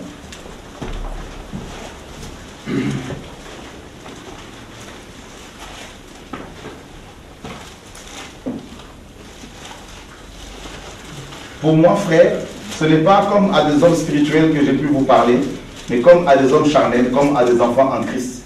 Je vous ai donné du lait, non de la nourriture solide, car vous ne pouviez pas la supporter. Et vous ne le pouvez pas même à présent parce que vous êtes encore charnel. C'est fort, hein, c'est Paul dit. En effet, puisqu'il y a parmi vous de la jalousie et des disputes, n'êtes-vous pas charnel et ne marchez-vous pas selon l'homme? Quand l'un dit, moi, je suis de Paul, et un autre, moi, d'Apollos, n'êtes-vous pas des hommes? Voilà. Vous voulez connaître, vous voulez voir comment la chair peut travailler, la chair peut nous amener, nous tirer vers le monde, ben, méditer les églises de Corinthe, les deux épîtres de Paul aux Corinthiens. Vous allez tout comprendre. Paul dit dans 2 Corinthiens 10, si nous marchons dans la chair, nous ne combattons pas sur la chair. Vous voyez? Le combat est spirituel. Mais eux, ils se faisaient la guerre charnellement. Charnellement.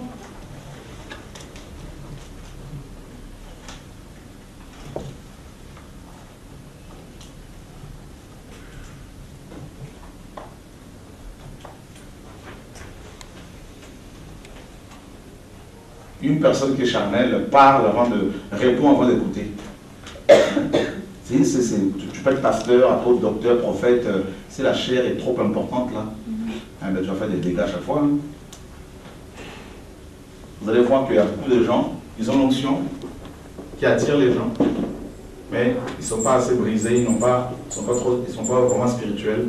Donc du coup, les gens ne peuvent pas s'asseoir, ne peuvent pas connaître une croissance spirituelle, numérique. Parce que l'onction attire comme une lampe qui attire les moucherons, tout ça, mais c'est la sagesse qui fait asseoir les gens.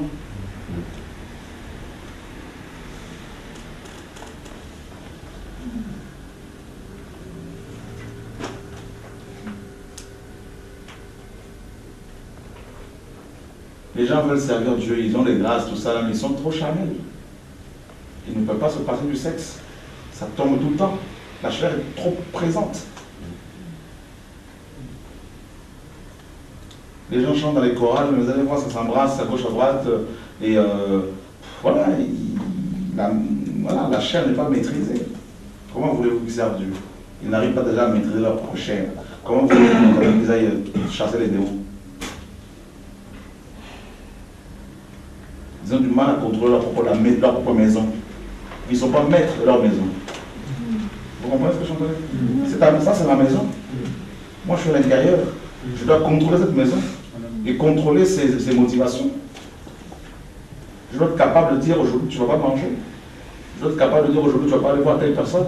Aujourd'hui, tu vas te passer du téléphone. Amen.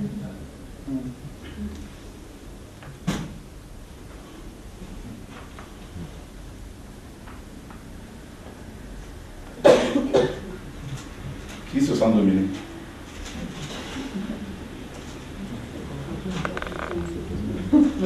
Un Thessaloniciens chapitre 4.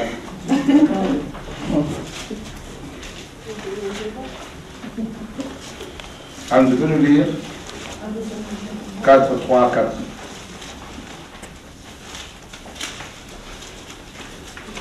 Un Thessaloniciens 3, 3 à 4, 3 à 4. 1 Thessaloniciens 4, 3 à 4. Ce que Dieu veut, c'est votre sanctification. c'est que vous vous absteniez de l'impudicité. C'est que chacun de vous sache posséder son corps dans la sainteté et l'honnêteté. Waouh, j'aime bien cette parole. C'est que chacun de vous sache posséder son corps. D'accord? L'homme spirituel doit être capable de posséder son corps.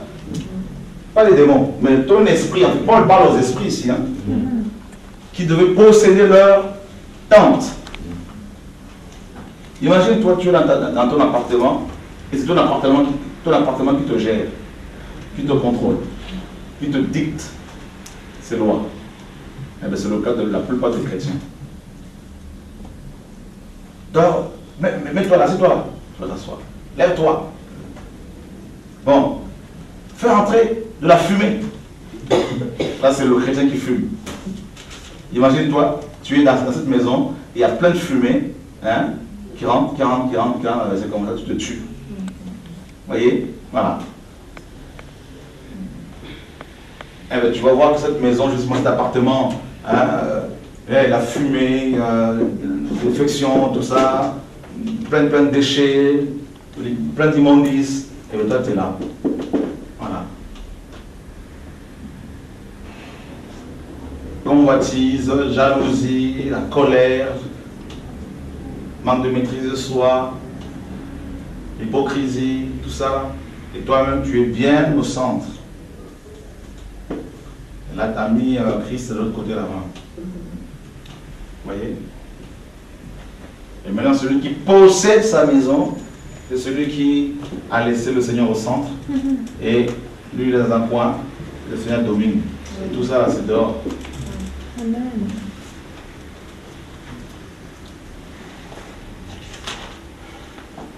Comment vous pouvez comprendre que des chrétiens, soi-disant remplis de l'esprit, ils prennent soient dépendants des antidépresseurs, hein, pour dormir, parce que ça ne va pas là ou là, parce que c'est pas possible, c'est pas ça être chrétien là.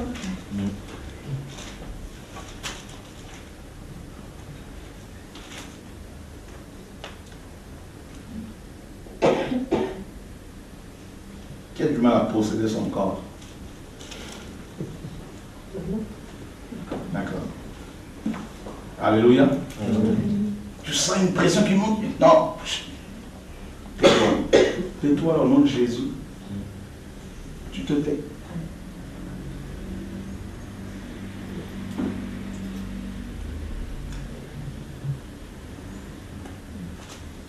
Aujourd'hui, tu ne manges pas. Aujourd'hui, tu ne dors pas. Aujourd'hui, tu vas méditer. Ah non, mais je suis fatigué, je comprends tout ça. Tu vas méditer. Et tous les jours, tu lui donnes des ordres. Et le corps obéit. Et quand il demande à se reposer, s'il est vraiment fatigué, je lui donne son repos. C'est normal. Amen.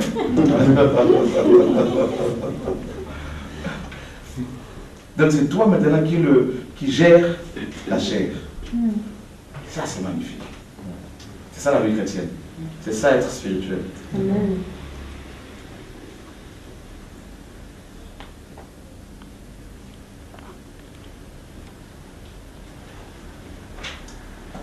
Alléluia. Et on va finir avec 1 Corinthiens 15.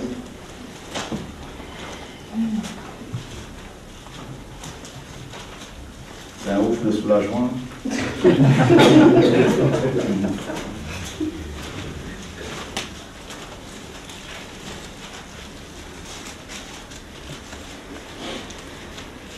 Un Corinthiens 15, 39, quelqu'un peut le lire? 39. Toute chair n'est pas la même chair. Autre est la chair des hommes, autre celle des quadrupèdes, autre celle des oiseaux, autre celle des poissons. Il y a plusieurs types de chair, hein, donc les animaux, tout ça. On continue. Il y a aussi des corps célestes et des corps terrestres, mais autre est l'éclat des corps célestes, autre celui des corps terrestres. Autre est l'éclat du soleil, autre l'éclat de la lune, et autre l'éclat des étoiles. Même une étoile diffère en éclat d'une autre étoile. Ainsi en est-il de la résurrection des morts. Le corps est semé corruptible, il ressuscite incorruptible. Il est semé méprisable, il ressuscite glorieux. Il est semé infirme, il ressuscite plein de force. Il est semé corps naturel, il ressuscite corps spirituel. S'il y a un corps naturel, il y a aussi un corps spirituel. Amen. Vous voyez, l'homme, c'est ça l'homme. L'homme est un corps physique, un corps naturel et aussi un corps spirituel. Ça fait l'homme. D'accord? Alors, prenons soin aussi de l'homme spirituel que nous sommes. Dans la prière, dans la méditation de la parole, en côtoyant les bons esprits, c'est-à-dire les esprits qui craignent Dieu. D'accord? Et Paul parle du corps naturel, le corps physique, la chair, comme une semence. La mort, c'est ça en fait. Quand on meurt, on est comme planté, semé. Dieu te plante, te sème. Vous voyez? Et tu dois germer. Mais si tu es planté, là, tu es semé et que tu étais adultère, c'est fini. Un corps adultère qui meurt dans l'adultère, mais si vous plantez du maïs, là, vous n'allez pas cueillir des avocats. Ben voilà. Et Paul dit dans 1 Corinthiens 6, votre corps est le temple du Saint-Esprit. D'accord? Il parlait d'abord du corps-esprit. Il y a ensuite le corps physique. Ne savez-vous pas que votre corps est le temple du Saint-Esprit qui est en vous et que vous ne vous appartenez plus à vous-même? Il dit votre corps et votre esprit appartiennent à Dieu. C'est terrible.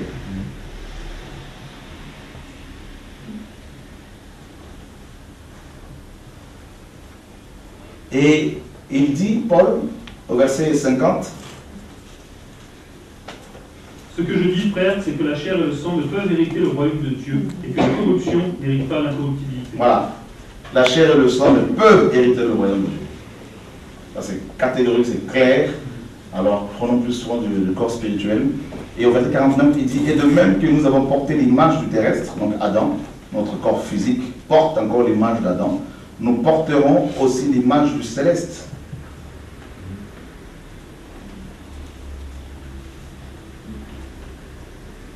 Et Paul disait dans Philippiens, il disait, je suis pressé de deux côtés.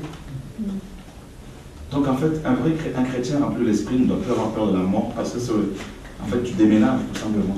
En fait, c'est tout. D'accord? Voilà. Le déménagement, la mort, pour nous, c'est pas la mort comme les païens, c'est le déménagement tout simplement. Voilà.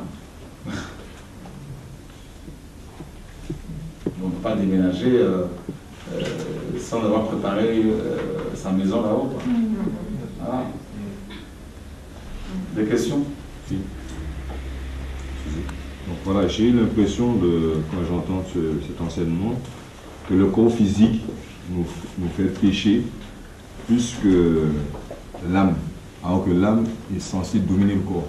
Donc là, j'ai du mal à saisir, parce que je pensais que c'était l'âme qui gérait le corps. Le corps, c'est juste un véhicule.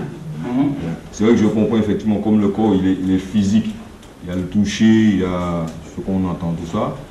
Effectivement, là, bon, ce corps-là peut pousser l'âme à pécher. En même temps, l'âme aussi, par exemple, les désirs, il y a quand même des désirs. Bien sûr. Donc s'il y a des désirs, c'est l'âme qui dit au corps, va là-bas. Bien sûr. Le corps, et le corps s'habitue. Voilà. Le corps physique s'habitue. S'habitue au péché, il y a une addiction après. Parce que le corps aime ça. En fait, le corps suit. Le corps, si tu jeûnes, le corps va s'habituer. Le corps physique. Si tu dors beaucoup, le corps va s'habituer. Si tu dors peu, le corps va s'habituer. Il s'adapte. Tu vois? Donc, je dirais que le corps humain est assez opportuniste. Mais l'âme, par contre, c'est elle, si elle n'est pas brisée, là, c'est elle qui commande le corps après. Après, le corps s'attache, hein, parce que le corps, c'est la partie physique, visible. Elle est plus exposée, visiblement, physiquement, aux attaques. En fait, j'ai une question, parce que l'enseignement qu'on a reçu cette semaine, là, et là, le passage que tu as pris, dans 2 Corinthiens 5, verset 2, il dit « Aussi gémissons-nous dans cette tente, désirant revêtir notre domicile céleste. » Ici, il fait mention de quel domicile? Parce qu'il parle du corps glorieux, Une part de la Nouvelle Jérusalem. La Nouvelle Jérusalem. La Nouvelle Jérusalem. Les deux. Ok, d'accord, c'est les deux. Notre domicile céleste, c'est les deux, quoi. Voilà, c'est la Nouvelle Jérusalem, c'est le corps glorieux qu'on aura. Voilà. Et, regarde, Paul, dans Philippiens 3, merci Saint-Esprit, Philippiens 3, 19 à 20, si quelqu'un peut le lire rapidement.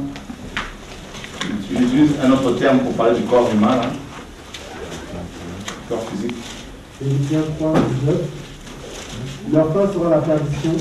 Ils ont pour Dieu leur ventre, ils mettent leur gloire dans ce qui fait leur honte, et ne pensent qu'aux choses de la terre. Mais nous sommes citoyens des cieux, d'où nous attendons aussi comme sauveur le Seigneur Jésus-Christ, qui transformera le corps de notre humiliation en le rendant semblable au corps de sa gloire par le pouvoir qu'il a d'assujettir toutes choses. C'est le corps d'humiliation, voilà, qui sera transformé. Oui. Je crois que j'ai pas bien compris où va l'âme alors du coup à la mort. L'âme et l'esprit, l'âme c'est la volonté. Donc à la mort d'un homme, d'une personne, l'âme et l'esprit fusionnent. Si c'est un chrétien, ça fusionne parce que ta volonté, comme je disais, ma volonté, c'est de faire la volonté du Seigneur. Dans les Lévitique, j'ai vu que Dieu disait qu'il pouvait avoir en horreur voilà, ceux qui lui déplaisent, mais dans son âme en fait. Donc il y a une âme. Bien sûr. Oui, le Seigneur a une âme, hein. Tout à fait. Sa volonté.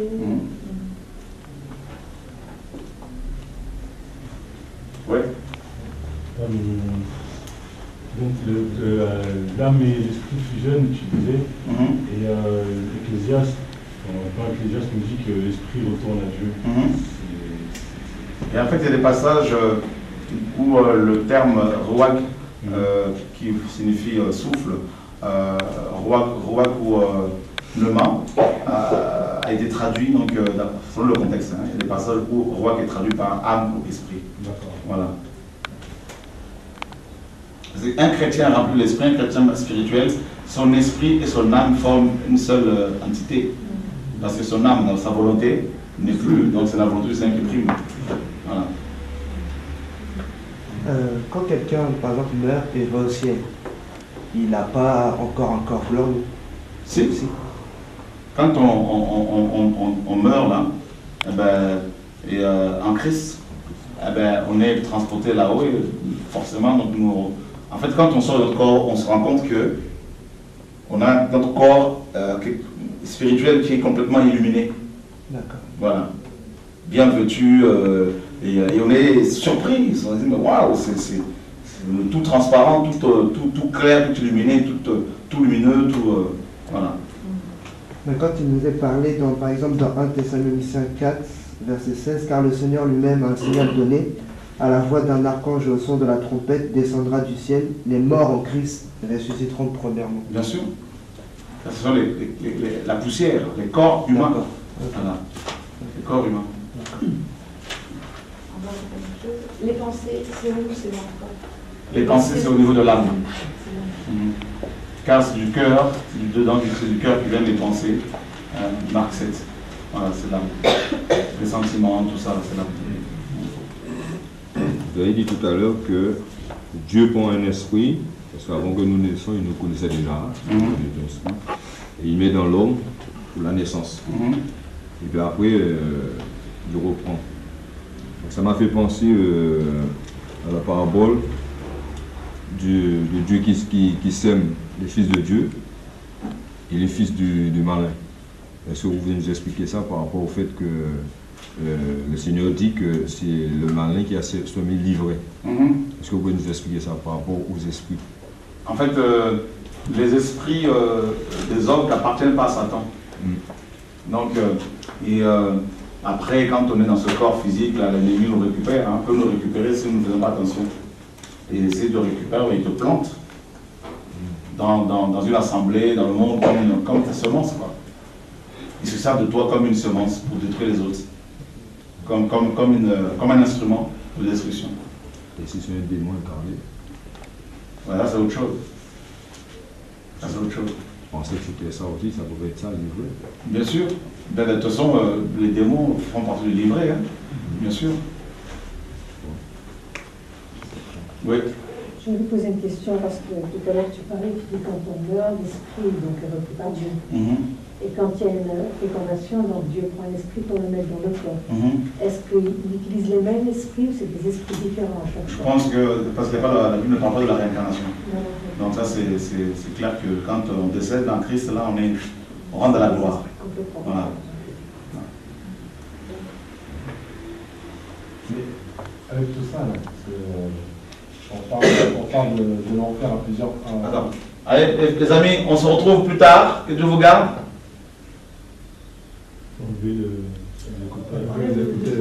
D'accord. On se rappelle. On a fini. Oui. La Bible fait plus mention de la mort et de ce qui va se passer après. Sur quel passage les gens se battent pour dire qu'une fois qu'on meurt, on dort simplement? Donc que l'on dort simplement. Ouais. Bon. Et parce qu'il y a des passages qui disent que les chrétiens, les saints sont endormis. Donc la mort est utilisée comme, par exemple, Lazare, vous savez, disait qu'il dort. Tu vois? Donc, voilà, Étienne aussi, on dit qu'il s'est endormi. Voilà. Donc, sinon, le corps s'endort, bien sûr, mais l'esprit est immortel. Normalement, il faut la voir comme le sommeil aussi normal, le sommeil. Quand nous dormons, nos esprits traînent à gauche à droite, hein, parfois. Enfin, je veux dire, voilà, il est toujours en activité. Ouais.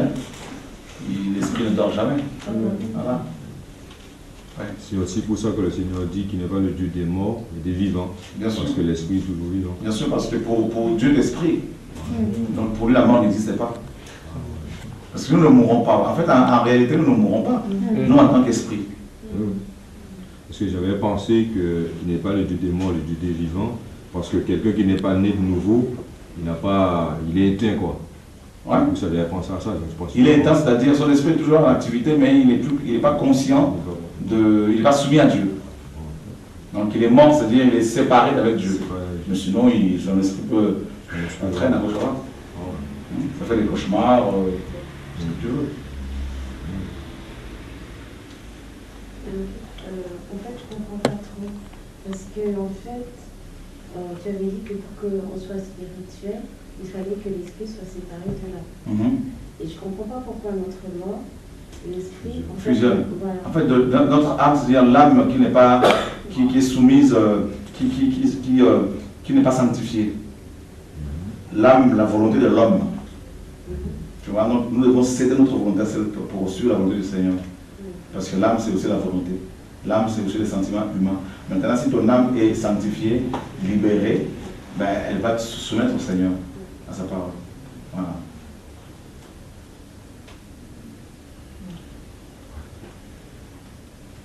Quand c'est écrit dans 1 Corinthiens 15, dans la fin, que le mort en Christ, que notre corps en fait sera incorruptible, est-ce que s'il parle du corps physique ou qui va devenir incorruptible? Les trois parties de l'homme, lors de la résurrection, ben, on va avoir le même corps que le corps que Christ avait. Tu vois, quand Jésus est ressuscité, Marie de Magdalene ne l'a pas reconnu. Elle a pris pour un jardinier. Donc c'est un corps qu'on pourrait même pas toucher, qui semble pas... Bien sûr, composé, comme elle a dit dans Luc 21. Un corps de chair et de sang. Voilà.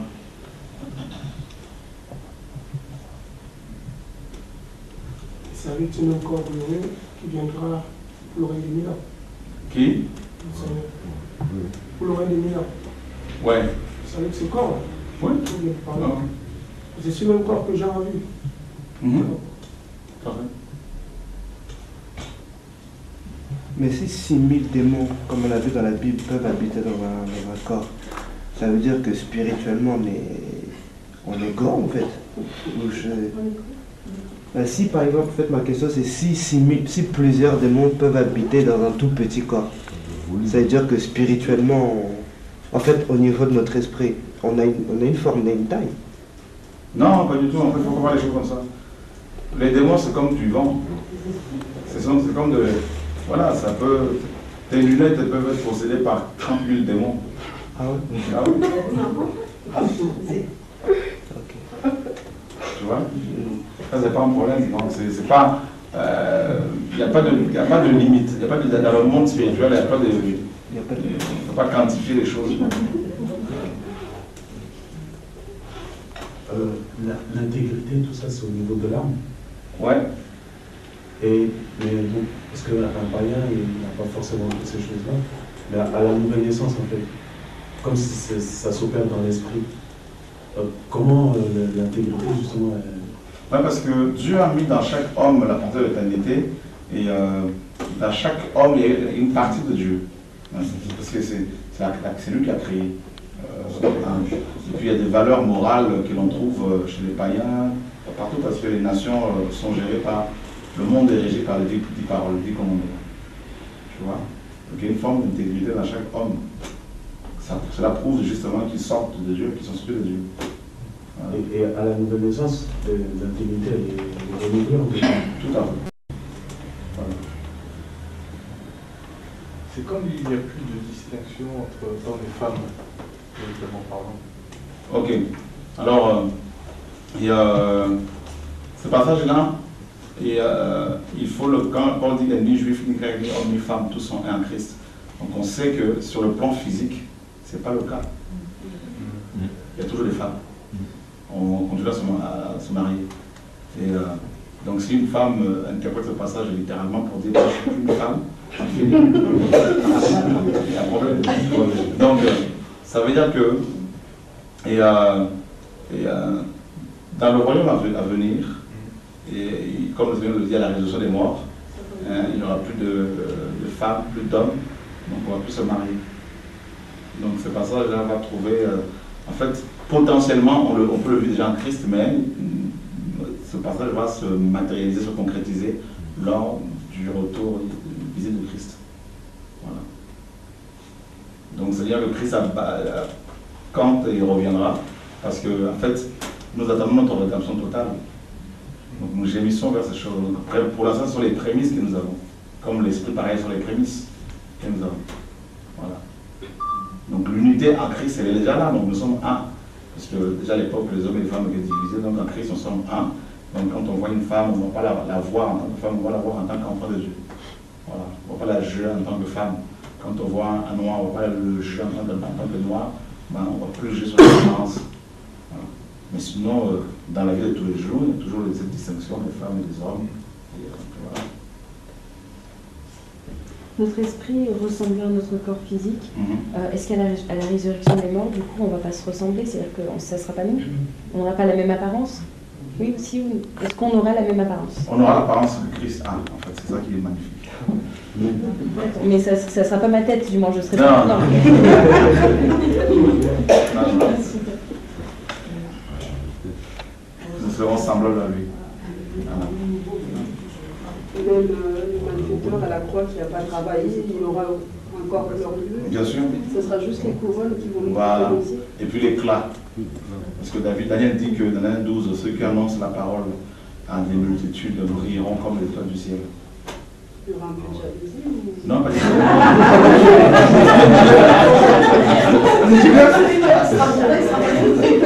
Non. Il y aura plus ce sentiment-là, heureusement. Est-ce que tu peux redonner vite fait la relation entre l'âme et le corps? Parce que moi, je reviens sur la question de Simon. Parce que parfois, on a l'impression que quand on parle du corps, on parle de l'âme. Et tout à l'heure, tu disais que la chair, voilà, elle a des besoins. Et du coup, moi, je suis un peu perdu là-dedans. La chair, parfois, selon les... comme dans Romains 6, là, quand on parle du vieil homme, là, c'est l'âme. Plus tard, plus loin, Paul, dans Romains 8, quand il parle de la chair également, il parle d'abord de l'âme. C'est-à-dire l'âme, il y a la vie. D'accord? Comme on a vu ensuite, c'est la volonté. La vie, c'est tout ce qui nous entoure. Qu'est-ce qui nous entoure? Les belles choses de ce monde. Ce sont des choses que l'âme aime d'abord. D'accord? La chair, je prends un exemple. Un enfant va naître aujourd'hui. on le prend, on l'enferme dans une pièce. Sans qu'il ait vu une femme, tout ça, on l'enferme. Jusqu'à ses 18 ans. Mais tu vas voir qu'arrivé à l'adolescence, il va commencer à... Déjà même à l'enfance, là, il va commencer à vouloir se toucher, machin, tout. Alors qu'il n'a jamais vu de femmes, ni film, ni porno, ni personne, seul. Il va commencer à vouloir se faire plaisir. Ça, c'est l'âme. Parce que l'âme est affectée. La vie terrestre est affectée par le péché. Tu vois? Donc, l'âme, là, c'est comme c'est la source. Le corps physique, maintenant, c'est le contact. Tu vois? Donc, les deux travaillent ensemble. L'esprit, lui, est complètement mort, il souffre. Mais les deux, là, c'est des meilleurs amis. Ce sont les meilleurs amis. Maintenant, quand la chair est en contact avec d'autres chairs, alors là, ils s'encouragent mutuellement. Hein, les deux, l'âme et la chair se congratulent. Hein, donc, s'encouragent dans le mal. La chair dit, moi, celle-là, j'aime bien. Ah, l'âme dit, moi, pareil. Alors, on va aller tous ensemble. Tous les deux, fonce. Vous voyez? Donc, mais la chair, l'âme a besoin de la chair pour assouvir ses besoins. La chair a besoin de l'âme pour être commandée, pour être dirigée un peu. L'âme, c'est la maîtresse, hein, c'est vraiment la reine. Hein. Voilà, la volonté, quoi. Je ferai telle chose, c'est l'âme. J'irai à tel endroit, je ferai ceci, ça, c'est l'âme. Mais je ne peux pas aller jusqu'à là-bas sans toi, le corps. On va dire, la chair, c'est la voiture, le véhicule. L'âme, c'est le conducteur. D'accord? Tu rentres dans un véhicule, tu es mal intentionné. Tu veux tuer quelqu'un. Tu rentres dans un véhicule, tu diriges le véhicule là, tu tues la personne. D'accord? Donc en fait, dans cette voiture, il y a deux conducteurs. Oui. Et l'esprit où... Voilà. Donc, en fait, l'âme aurait dû laisser la place à l'esprit pour conduire la chair, le corps physique qui est avec le véhicule, le conduire vers Dieu. D'accord? Mais l'âme, c'est elle qui prend le volant, qui dirige, qui conduit le véhicule. Voilà. Et le véhicule peut parfois être cabossé. Voilà. Même si, on va dire, le véhicule n'a plus de roues, parce qu'il est vieux, mais l'âme est toujours en activité. C'est vrai que vous avez des personnes âgées, de 90 ans, qui courent après les femmes, toujours. Même s'ils sont à de retraite, mais parfois, l'âme, ça ne vieillit pas. Amen. Ben voilà. Maintenant, avec... je ne sais pas si tu as compris, David. Oui, si, c'est bon. Maintenant, avec tout ça, là, lorsque David dit « Mon âme bénit l'Éternel », ou lorsque on dit « Mon âme te loue, Seigneur », on sait que l'âme a des désir contraires à ses esprits. Que veut-il dire? Enfin, il commande à son âme d'aimer Dieu ou ça, c'est l'esprit de David qui parlait. C'est l'esprit de David. Mais pourquoi est-ce qu'il dit « Mon âme » alors dans ces cas-là? C'est normal, parce que quand on adore Dieu, hein, c'est avec un esprit et aussi au niveau de l'âme. Parce que quand tu pleures là, en priant, c'est l'âme qui pleure. Quand tu dis Seigneur, je t'aime, c'est l'âme. Les sentiments. Mais les deux sont d'accord là pour le coup. Comment? Les deux sont d'accord là pour adorer Dieu. Avec l'esprit, oui. Bien sûr. Bien sûr.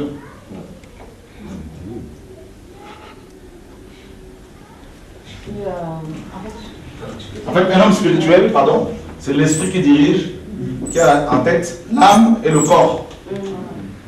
Le corps suit l'âme, l'âme suit l'esprit. Mais une personne charnelle, n'est-ce pas? C'est l'âme, donc l'esprit est mort. Et l'âme, c'est elle qui dirige maintenant le corps physique. Et pour les satanistes, l'âme dirige le corps physique et l'esprit humain. Donc ce qui fait qu'il sort astralement du corps physique, l'esprit humain, l'âme est dedans pour commander. Voilà, tue telle personne, tue la sorcellerie. Est-ce que tu peux nous expliquer les termes crucifier la chair ou porter sa croix tous les jours? Chaque jour, c'est ça. Crucifier la chair, ça c'est d'abord le Seigneur qui l'a fait. Quand il est allé sur la croix, il a crucifié toutes les personnes sauvées en même temps. Et quand tu reçois Jésus, Donc tu bénéficies de cette œuvre de la croix. Et c'est ça qui est magnifique. Donc il te donne la force. Quand tu reçois l'Esprit, tu reçois maintenant l'Esprit de la résurrection. Donc cette force qui te permet de maintenir chaque jour ta chair dans l'obéissance. C'est ça la croix, porter sa croix chaque jour. Donc c'est en méditant la parole, en priant, en obéissant à la parole, eh bien, tu reçois la force de l'Esprit pour dire non aux exigences de la chair. Voilà. La mémoire se trouve où? C'est l'esprit ou c'est l'âme? La mémoire, le souvenir, c'est l'esprit ou c'est l'âme? Et ça, c'est l'âme, c'est les sentiments, les émotions. Donc c'est au niveau de l'âme. Voilà. Et le subconscient, c'est quoi? L'esprit. Voilà. Parfois, ça dépend du contexte en fait. À chaque fois. Pourquoi d'abord, il distingue, tu et moi, Dieu de toute ton âme, de tout ton cœur. Pourquoi il fait la distinction entre âme et cœur? Tu verras de ton cœur, de toute ton âme, de toute ta pensée. En fait, tu verras que, par exemple, il est dit Shema Israël. Donc, Deutéronome 6, justement. L'Éternel notre Dieu est un seul Dieu. Et tu l'aimeras de tout ton cœur, de toute ta force, de toute ta pensée. En fait, c'est des termes qui reviennent à chaque fois. Parce que Paul, en fait, on comprend que chez les Hébreux, souvent les choses étaient répétées pour que ça rentre. Paul dit dans Philippiens 3, je ne me lasse de vous écrire les mêmes choses car cela est salutaire pour vous. Tu vois, non? Donc, ça veut dire que l'âme, donc, regarde, Yeshua dit, en vérité, il se répète.